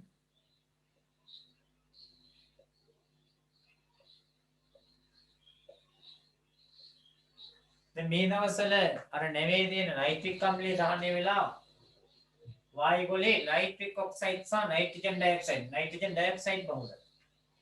මේ දවස්වල සමහරක් වෙලාවට අම්ල වැසි ඇතිවීමේ හැකියාව තියෙනවා. ඇති වුණත් කියන එකක් නැහැ රජේ ශබ්ද නොකර ඉඳී.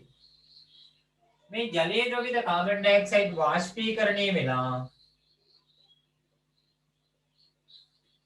නැවත වායුගෝලයට කාබන් ඩයොක්සයිඩ් ඇති වෙනවා.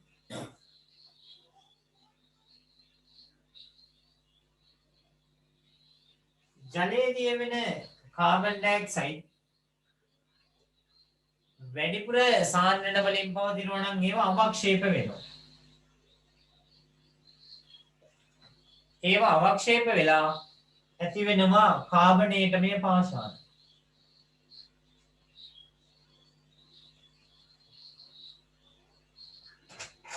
කාබනේටමය පාෂාණ ඇති වෙනවා.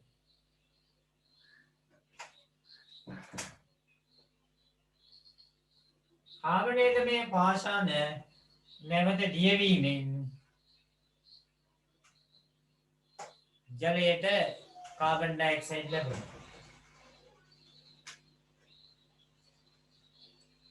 අම්ල වැසි අපිට අඳුරගන්න බැරි නැහැ. හැබැයි ඉතින් හරියටම ජජ් කරගන්න නම් pH මීටර එකක් තියෙන්න ඕනේ.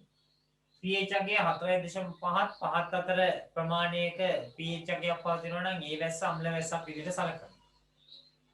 සාමාන්‍යයෙන් ගස්වල ලපටි කොළ වැස්සකින් පස්සේ කහ පාටට හැරිලා තියෙනවා නම් ගොඩාක් වෙලාට ඒක අම්ල වැස්සක් වෙන්න ඉඩ තියෙනවා.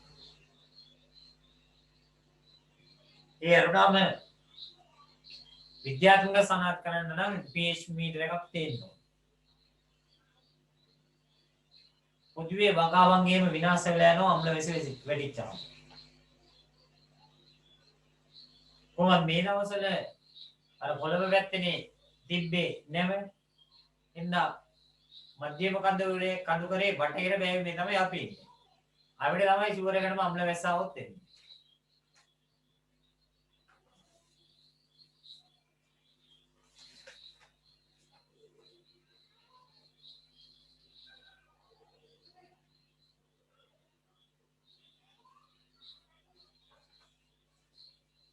අම්ල වැසි සමට අහිත කරයි විශේෂයෙන්ම ඇස් වලට අහිත කරයි. සමේ පිළිකා තත්ත්ව ඇති වෙනවා. රෙදි වලට වැටිච්චාම රෙදි දි รา පත් වෙනවා. ඇස් වලට වස්සට වුණොත් එimhe ඇස් වල සුද ඇතිවීමේ සම්භාවිතාවයක් තියෙනවා කියලා කියනවා. right ටියුට් එක තියෙන අය උඩින් තියෙනවා රූල් තුනක් මේකට උඩින් ටියුට් එක නැති අය මේකට යටින් ලියා ගන්න. වායුගෝලය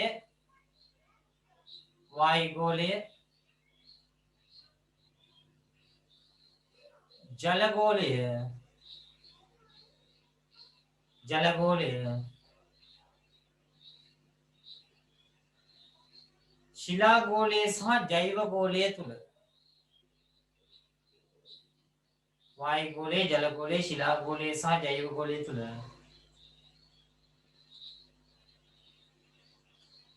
කාබන් මූලද්‍රව්‍ය සහ සංයෝග ලෙසින්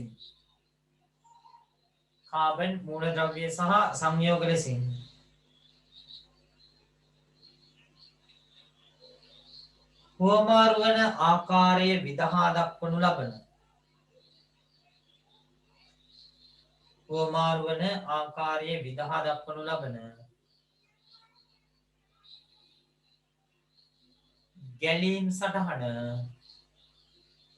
ගැලීම් සටහන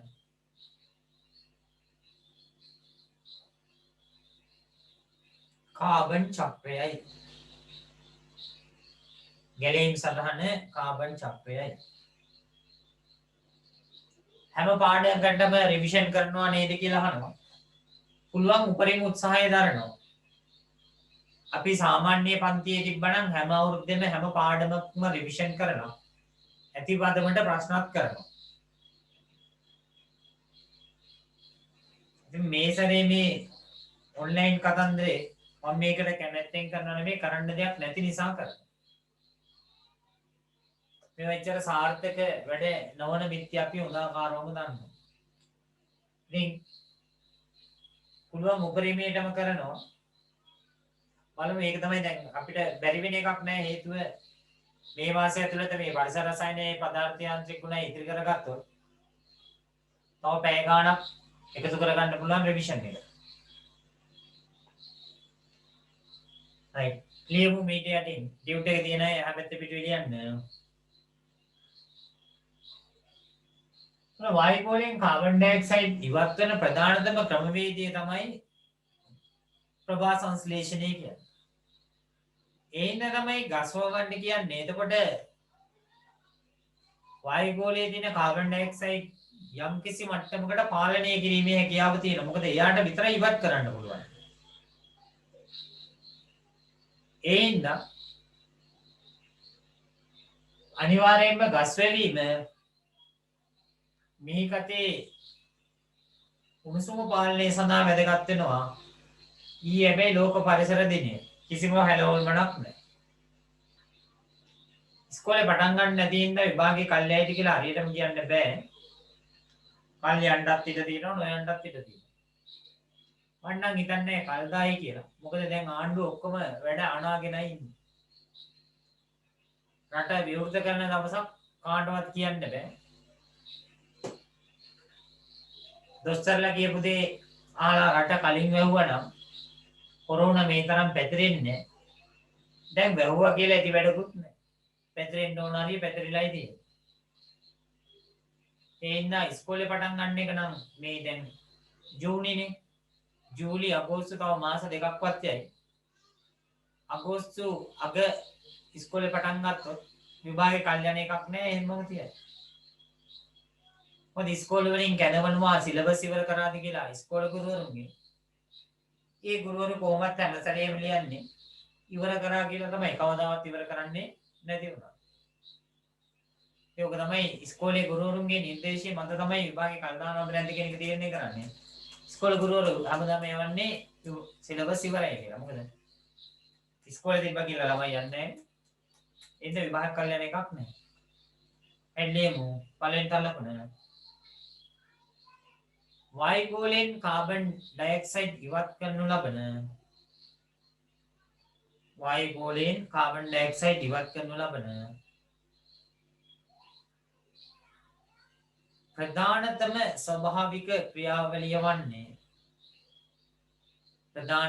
ස්වභාවික ක්‍රියාවලිය වන්නේ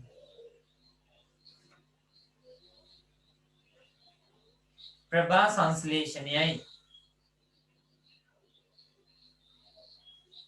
සංශ්ලේෂණයයි.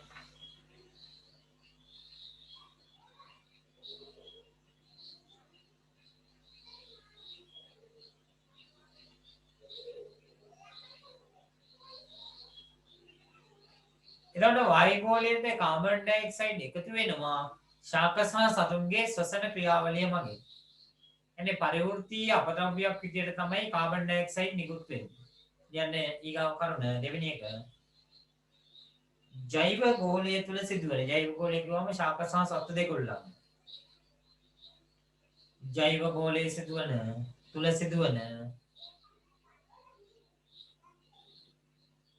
ශ්වසන ක්‍රියාවලිය මගින්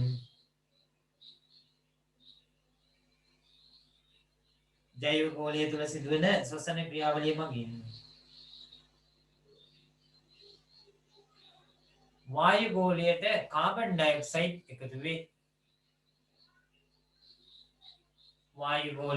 කාබන් ඩයොක්සයිඩ් එකතු වේ.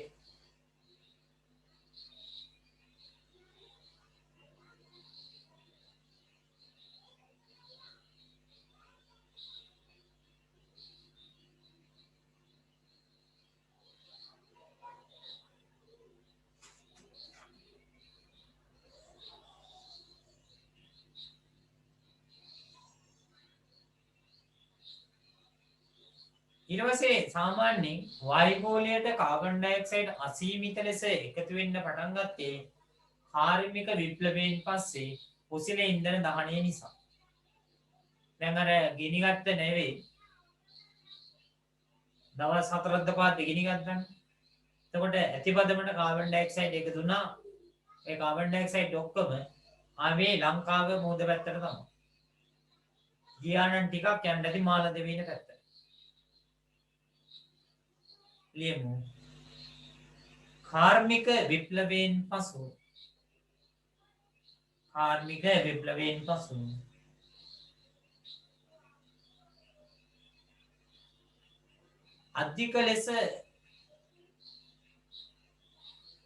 අධික ලෙස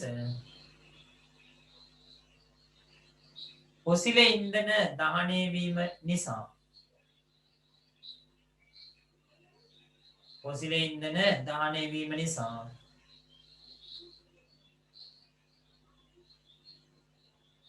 කාබන් ඩයොක්සයිඩ්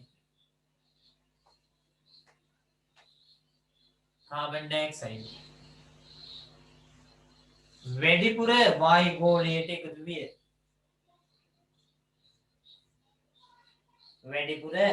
ගෝලයට එකතු විය.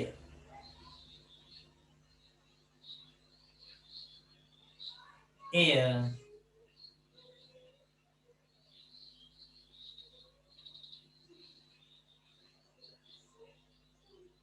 ස්වභාවික කාබන් ඩයොක්සයිඩ් සමතුලිතතාවයට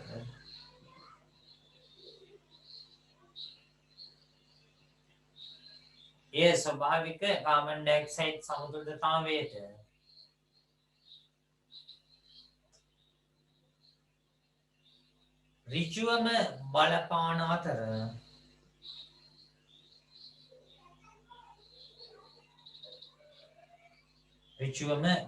අතර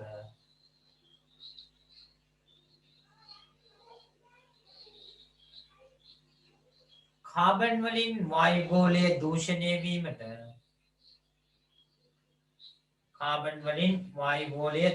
වීමට ඍජුවම දායක විය.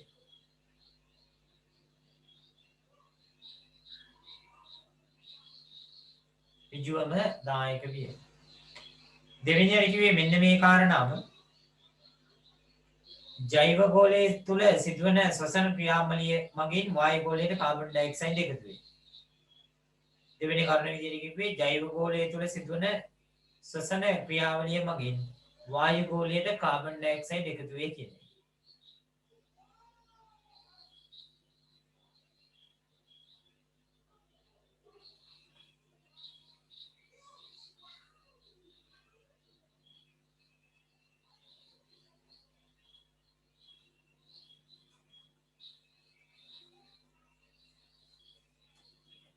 දැන් ඊළඟට අපි එනවා ඔක්සිජන් චක්‍රය. ඔක්සිජන් චක්‍රය.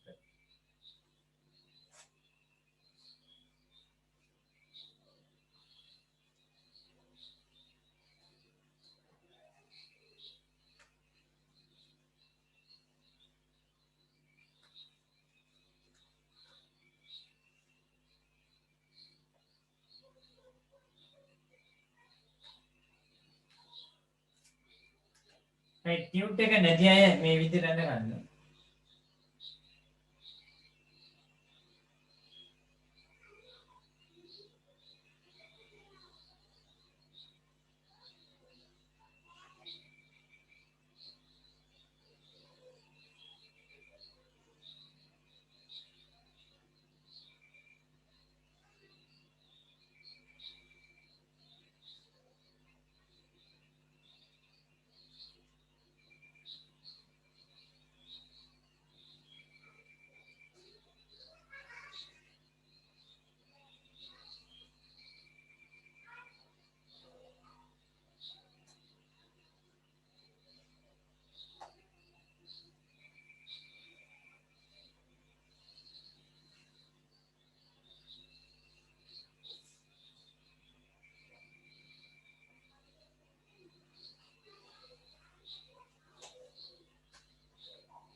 right අපි ගමු මෙතන වායුගෝලීය කාබන් ඩයොක්සයිඩ් වායුගෝලීය ඔක්සිජන්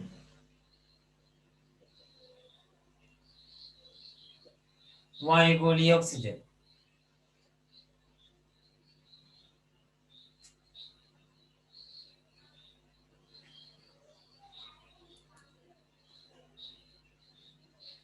මෙතන වෙනවා ඕසෝන් O3 මම මේ සලකන්නේ ඉහළ වායුගෝලයේ තියෙන ඕසෝන් පහළ වායුගෝලයේ ඕසෝන් ඉතාමත්ම අඩුවෙන් පවතින. අඩුවෙන් පවතින හේතුව තමයි ඕසෝන් ඉතාමත්ම ප්‍රතික්‍රියාශීලී. වර්ගස සිතේ ඒ පාඩම අනිවාර්යෙන් කරනවා නොකර ඉන්නේ නැහැ.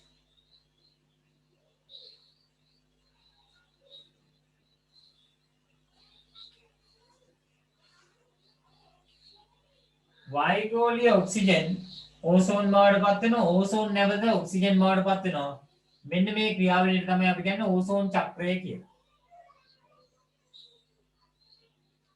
මේ වායුගෝලීය ඔක්සිජන් උරා ගන්නවා ශාක ශ්වසනය සඳහා.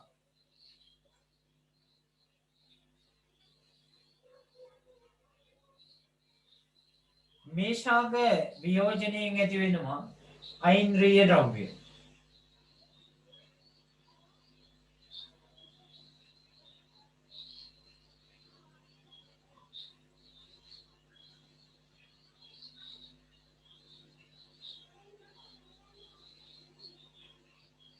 එතකොට මේ මගින් පසේ ඔක්සිජන් තියෙනවා. මෙන්න මේ පසේ තියෙන ඔක්සිජන් සහ මේ ශාක වල පවතින ඔක්සිජන් නැවත වායුගෝලයට එකතු වෙනවා ඔක්සිහරණ ප්‍රතික්‍රියා මගින්.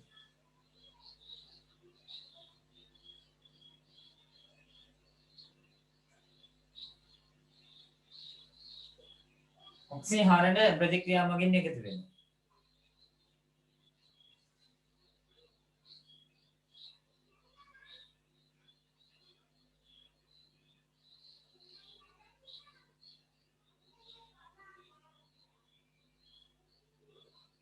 ඊළඟට වායුගෝලයේ තියෙන ඔක්සිජන් ඔක්සීකරණ ප්‍රතික්‍රියා මගින් පොළොවට එකතු වෙනවා.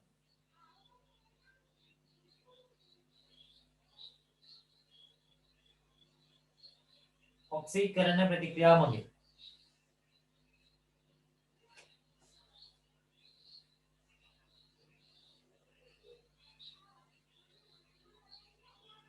ඔක්සීකරණ ප්‍රතික්‍රියා මගින් මෙතන ඉන්නවා සතුන්.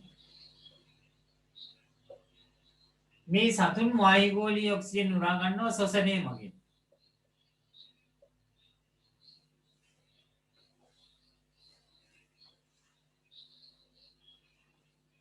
මේ ශාක ආහාර විදියට ලබා ගන්නවා සත්තු.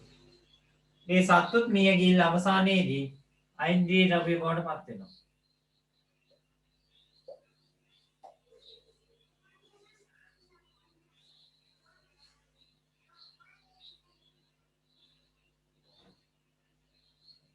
මේ පසේ පවතින ඓන්ද්‍රිය ද්‍රව්‍ය ජලයේ දිය වුණාම ජලයේ ද්‍රවිත ඔක්සිජන් නැති වෙනවා.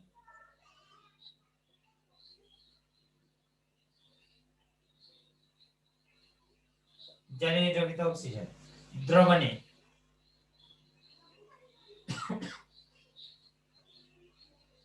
ජලයේ ඉන්න සත්තු ඒ ඔක්සිජන් ශ්වසනය සඳහා උරා ගන්නවා.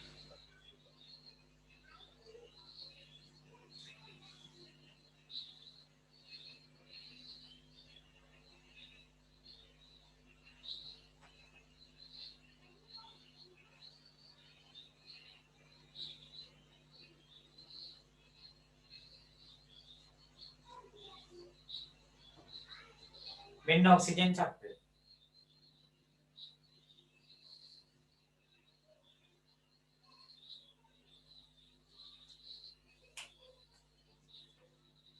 ඇඩියමු යටින් තල්ලකුණු දානවා. මෙන්න මේ ඔක්සිජන් චක්‍රයේම අණු චක්‍රයක් විදිහට තමයි ඕසෝන් චක්‍රය සැලකෙන්නේ. මේක ඉහළ වායුගෝලයේ සිද්ධ වෙන ප්‍රතික්‍රියාවක්. පහළ වායුගෝලයේදී ඕසෝන් ඉතාමත්ම ස්වල්ප වශයෙන් තමයි තියෙන්නේ. කියන්නේ නැති තරම් ඕසෝන් තියෙන විදියක් නැහැ. මොකද ඕසෝන් ඉතාමත් ප්‍රතික්‍රියාශීලී වෙනවා. කියන්න පළවෙනි තල්ලකුණ ඔක්සිජන් චක්‍රයේම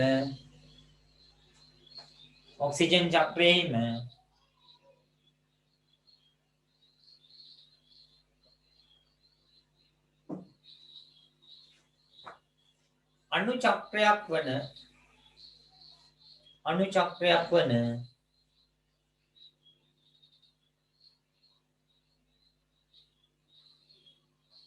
ඕසෝන් චක්‍රය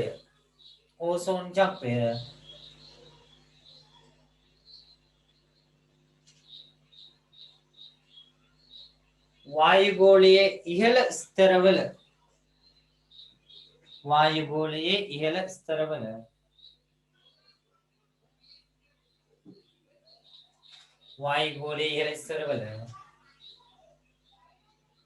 ක්‍රියාත්මක වේ.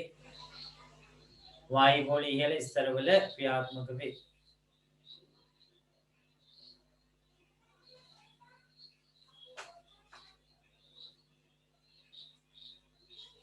වල වායුගෝලයට ඔක්සිජන් සැපේන ප්‍රධානතම ක්‍රියාවලිය වෙන්නේ ශාකවල තියෙන ප්‍රභා සංශ්ලේෂණය. ඒක එතකොට ඔක්සිහරණ ප්‍රතික්‍රියාවක් වෙනවා. කියන්නේ ඊගම එක. වායුගෝලයට ඔක්සිජන් සැපේන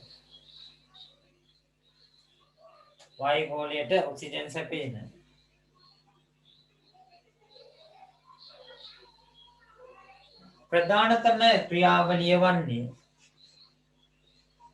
ප්‍රධානතම ක්‍රියාවලිය වන්නේ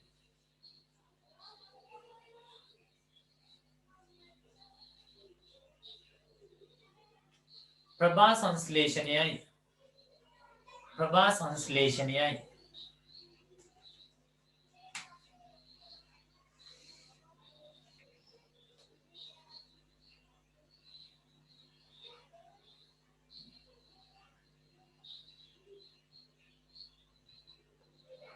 ඒ වගේම වායුගෝලයෙන් ඔක්සිජන් ඉවත් වෙන ප්‍රධානතම ස්වභාවික ක්‍රියාවලිය වෙන්නේ සාකසා සතුන්ගේ ශ්වසන ක්‍රියාවලිය.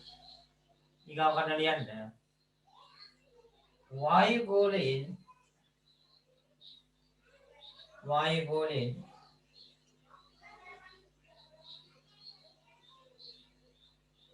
ඔක්සිජන් ඉවත් කරනු ලබන වායුගෝලයෙන් ඔක්සිජන් ඉවත් කරනු ලබන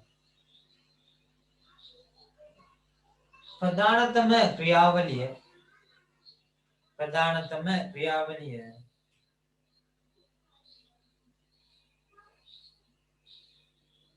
ශ්වසනය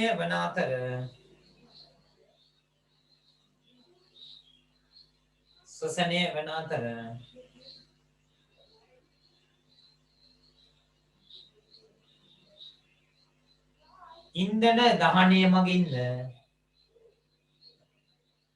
ඉන්ධන දහනය මගින්ද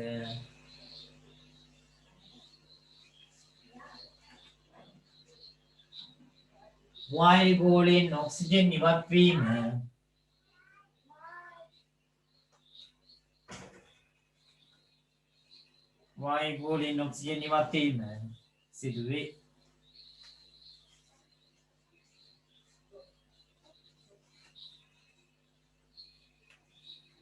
ඊගව ලියාගමු නයිට්‍රජන් චක්‍රය.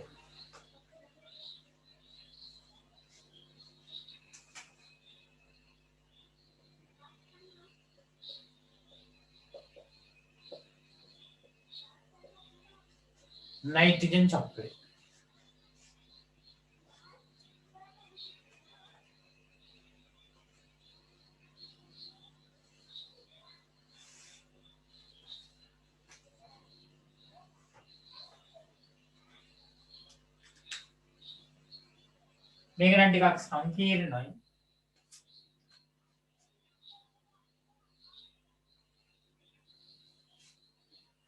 උඩින්ම වායුගෝලීය නයිට්‍රජන්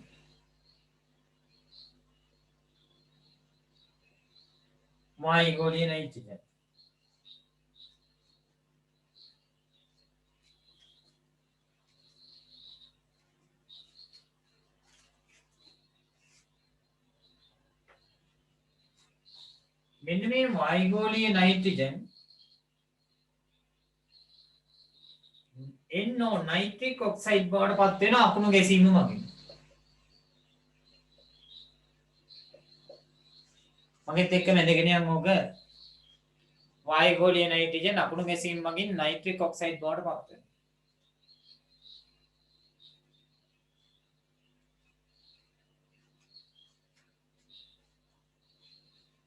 ඒ නයිට්‍රික් ඔක්සයිඩ් පත් වෙනවා ඔක්සිජන් එක්ක ප්‍රතික්‍රියා කරලා නයිට්‍රජන් ඩයොක්සයිඩ් බවට. ඔන්න ඕක තමයි දැන් අර නැවේදී ඉන්ධන දහනයෙන් සිද්ධ වුනේ.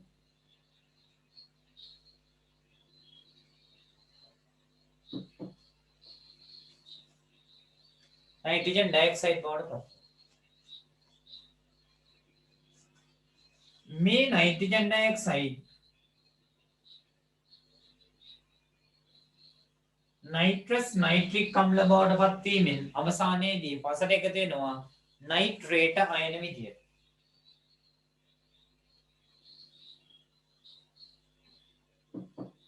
නයිට්‍රේට අයන විදියට පසට එකතු වෙනවා.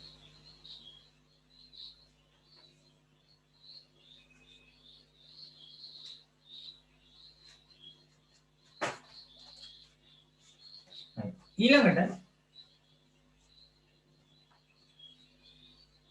මෙන්න මේ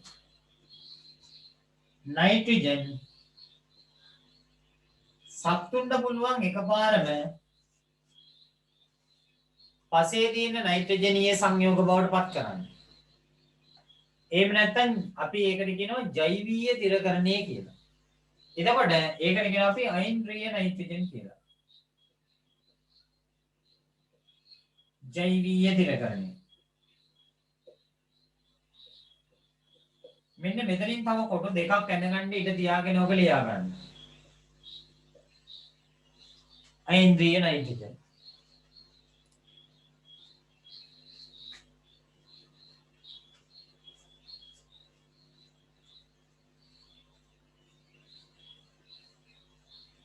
රයිසෝබියම් නයිට්‍රෝස් රයිසෝබියම් ඇසිඩෝබැක්ටර් වගේ බැක්ටීරියා වලින් තමයි ජෛවීය තිරකරණයක් කරන්නේ.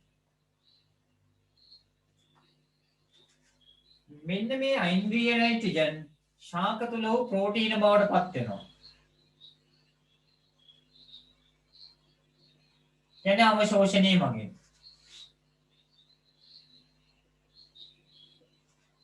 ශාක තුල වූ ප්‍රෝටීන බවට පත් වෙනවා අවශෝෂණය මගින්.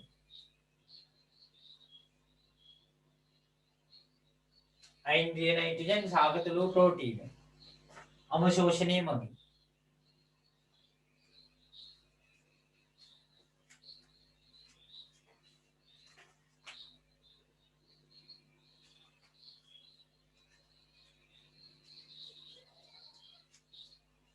ඊගාට ශාක තුල වූ ප්‍රෝටීන සතුන් තුල වූ ප්‍රෝටීන බවට පත් වෙනවා.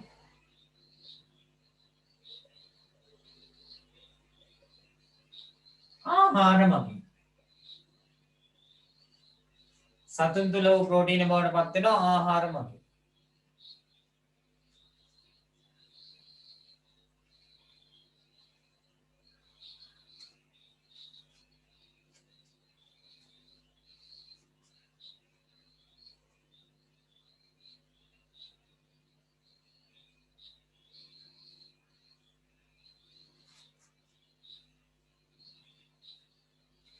එතකොට මේ ශාකයි සතුනුයි දෙගොල්ලම මිය යනවා.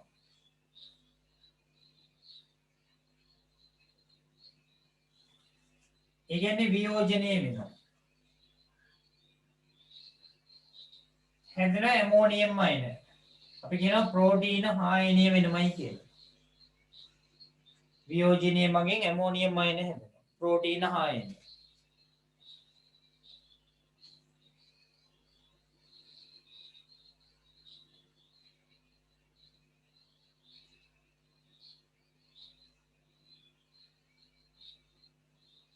මෙන්න මේ කියන ඇමෝනියම් අයන පත් වෙනවා නයිට්‍රයිට බවට. NO2 රින මේ සඳහා දායක වෙනවා බැක්ටීරියාව. එයාට අපි කියනවා නයිට්‍රෝසොමනස් කියලා.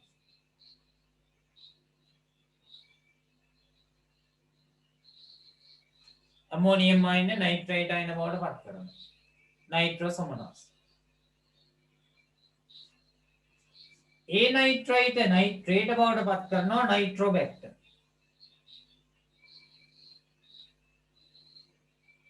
ඒ නයිට්‍රයිට නයිට්‍රේට බවට පත් කරනවා නයිට්‍රෝබැක්ටර්.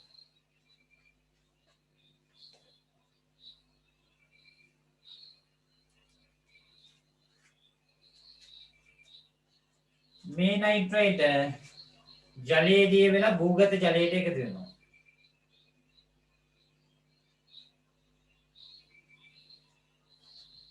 භූගත ජලයට එකතු වෙනවා.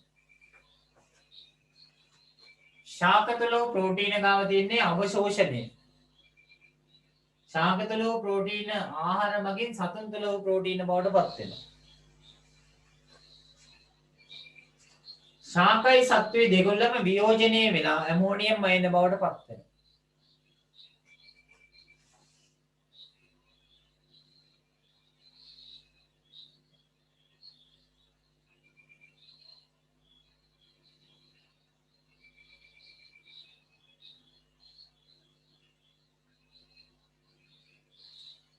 ඊළඟට මිනිසා විසින් ස්වභාවිකව මෙන්න මේ තියෙන නයිට්‍රජන් චක්‍රය අවුල් කරනවා පොහොර හදලා.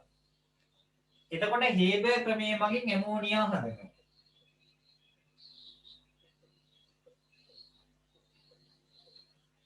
හේබ ක්‍රමය මගින් ඇමෝනියා හදනවා. ඒ ඇමෝනියා එකතු කරනවා යූරියා ලෙස. එතකොට පොළොවට ලැබෙනවා ඇමෝනියම් අයන.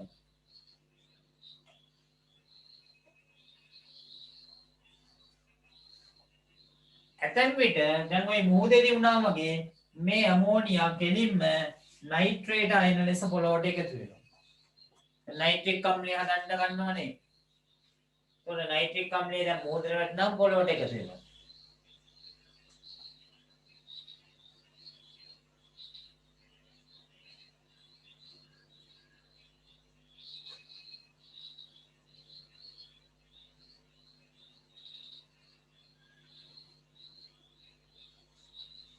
මෙන්න මේ කියන නයිට්‍රේට නයිට්‍රී හාරක බැක්ටීරියා මගින් නැවත වායුගෝලයට මුදා හරිනවා.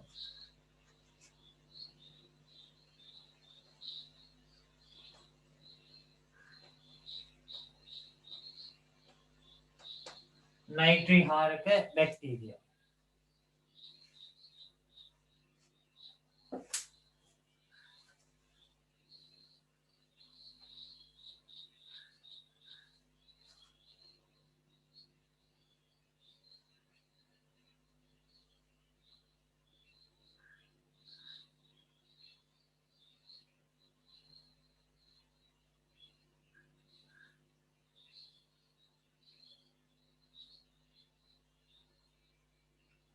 ටියුට් එක තියෙන ඉන්න 4 වෙනි පිටුවට නැති අය ලියාගන්න නයිට්‍රජන් තිර කරන බැක්ටීරියාව.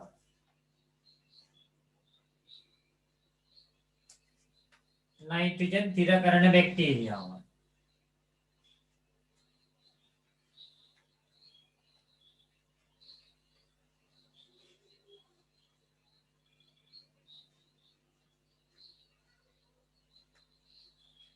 නයිට්‍රජන් තිර කරන බැක්ටීරියාවක් තමයි එක්කෙනෙක් තමයි රයිසෝබියම්.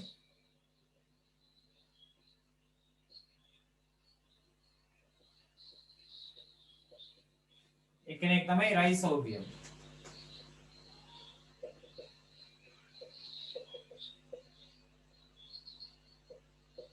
රයිසෝබියම්. තව එක්කෙනෙක් තමයි ඇසිටෝබැක්ටර්. ඇසොටෝබැක්ටර්.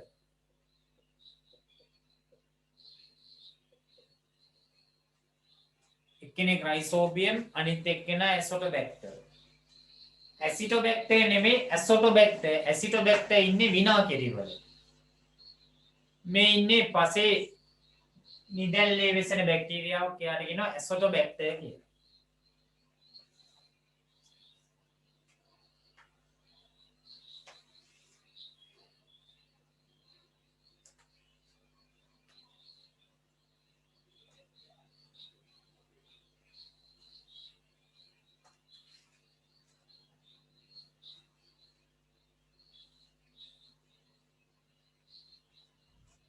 ඊළඟට නයිට්‍රී හාරි බැක්ටීරියා.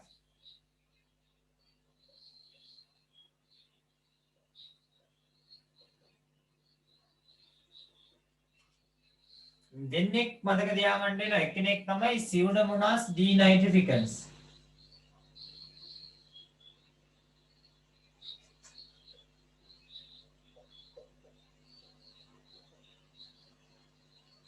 සියුඩෝමෝනාස් ඩිනයිට්‍රිෆිකන්ස්. අනිත් එක්කෙනා තමයි තියෝබැසිලස් ඩිනයිට්‍රිෆිකන්ස්.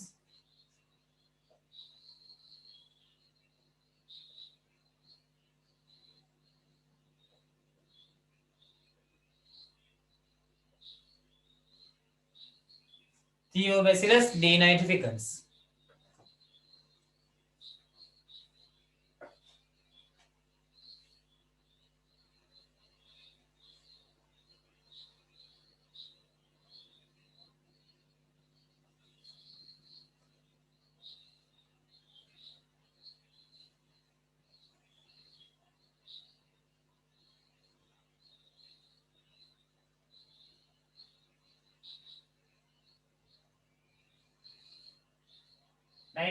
හාරි බැක්ටීරියා දෙකයි එක්කෙනෙක් තමයි සියුඩෝමෝනාස් ඩිනයිට්‍රිෆිකන්ස් අනිත් එක්කෙනා තියෝබැසිලස් ඩිනයිට්‍රිෆිකන්ස්.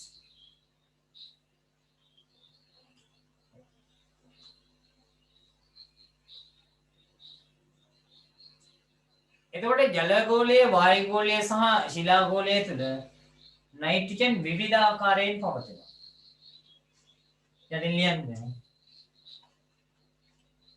ජල ගෝලය වායු ගෝලය ජල ගෝලය වායු ගෝලය ශිලා ගෝලය සහ ජෛව ගෝලය තුල ශිලා ගෝලය සහ ජෛව ගෝලය තුල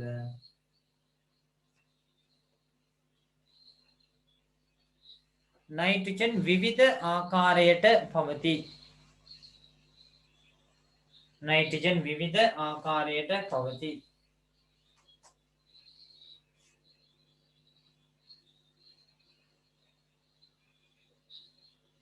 වායු ගෝලය තුල තියෙනවා වායු ගෝලීය නයිට්‍රජන්. නයිට්‍රජන් ඩයොක්සයිඩ් විදියට තියෙනවා. නයිට්‍රස් ඔක්සයිඩ් විදියට තියෙනවා. නයිට්‍රික් ඔක්සයිඩ් විදියට තියෙනවා. ඇමෝනියා විදියට තියෙනවා. ජෛව ගෝලය තුල මේ ටික ලියා ගන්න. කියන්නේ ජීවීන් තුල ප්‍රෝටීන ලෙස තියෙනවා. අය DNA සහ RNA තැනීමේදී තියෙනවා. DNA සහ RNA වල. ඊළඟට ජල ගෝලය තුල ඇමෝනියම් අයන විදියට තියෙනවා. නයිට්‍රයිට විදියට තියෙනවා. නයිට්‍රේට විදියට තියෙනවා.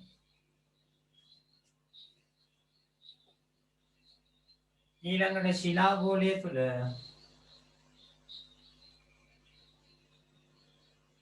නයිට්‍රජන් අඩංගු කණිජ ලෙස තියෙනවා.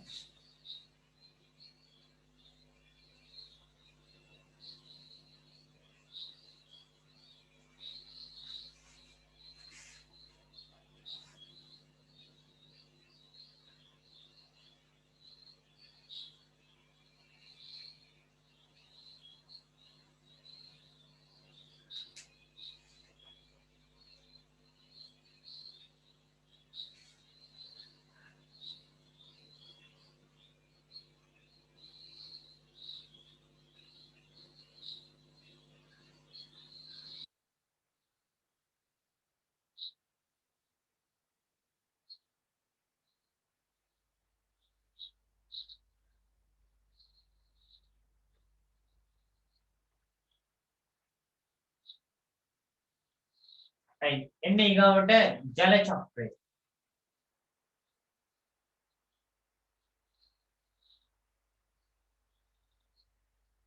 ජල චක්‍රය. ඇත්තටම මේකේ චක්‍රයක් කිව්වට එතන එහෙම ලොකු දෙයක් නෑ.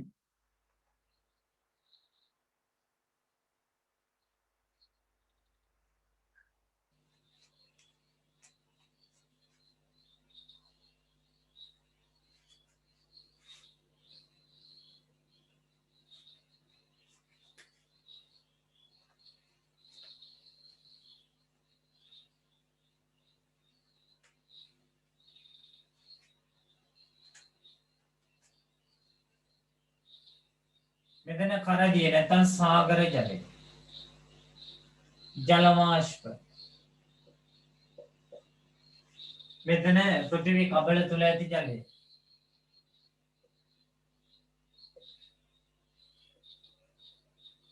මත තුල ඇති ජලය.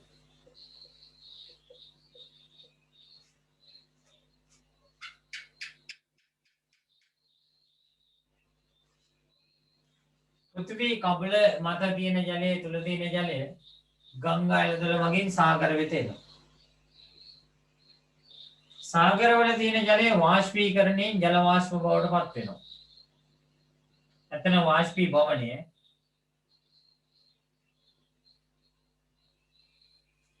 අවක්ෂේපණය නැත්තම් වැස්ස.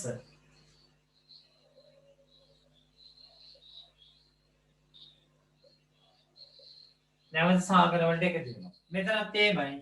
වාෂ්පීභවනය මගින් එකතු වෙනවා. අවක්ෂේපණය වගේ ආපසු එනවා.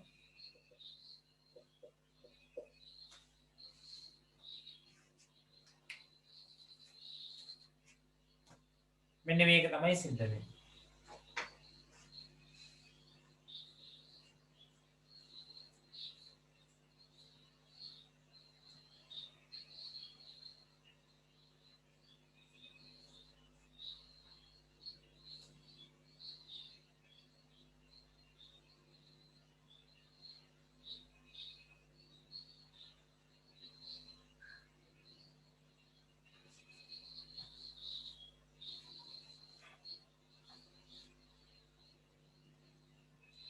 ඇඩ්ලියමු යටින් පෘථිවිය මත ජීවයමින්ම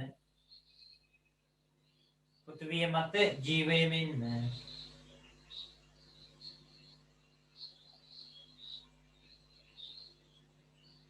සියලු ක්‍රියාකාරකම්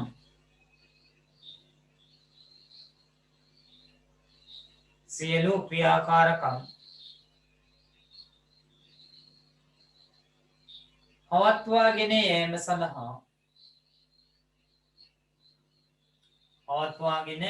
සඳහා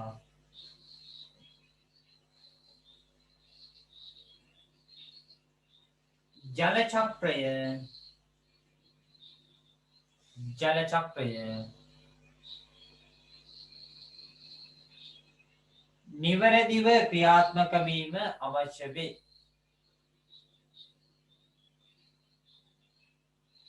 නියමිතව ක්‍රියාත්මක වීම අවශ්‍ය වේ.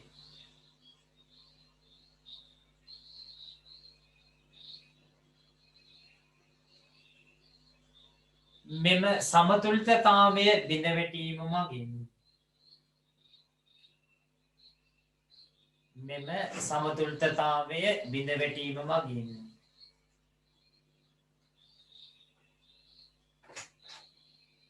අංක 1 නියමිත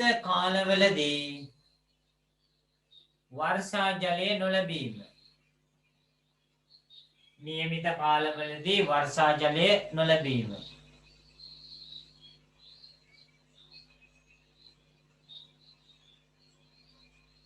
අංක 2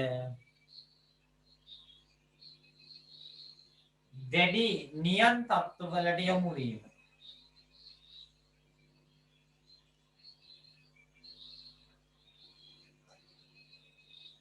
නියන් තත්ත්වවලට යොමු වීම. අංක 3 ප්‍රභා සංශ්ලේෂණ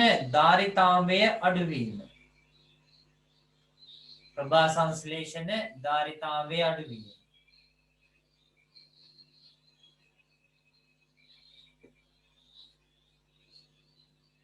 අංක 4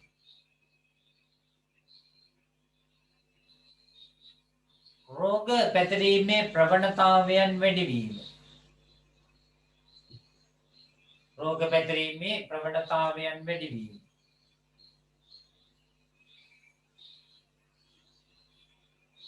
අංක 5 බලශක්ති අර්බුද සඳහා හේතු වීම.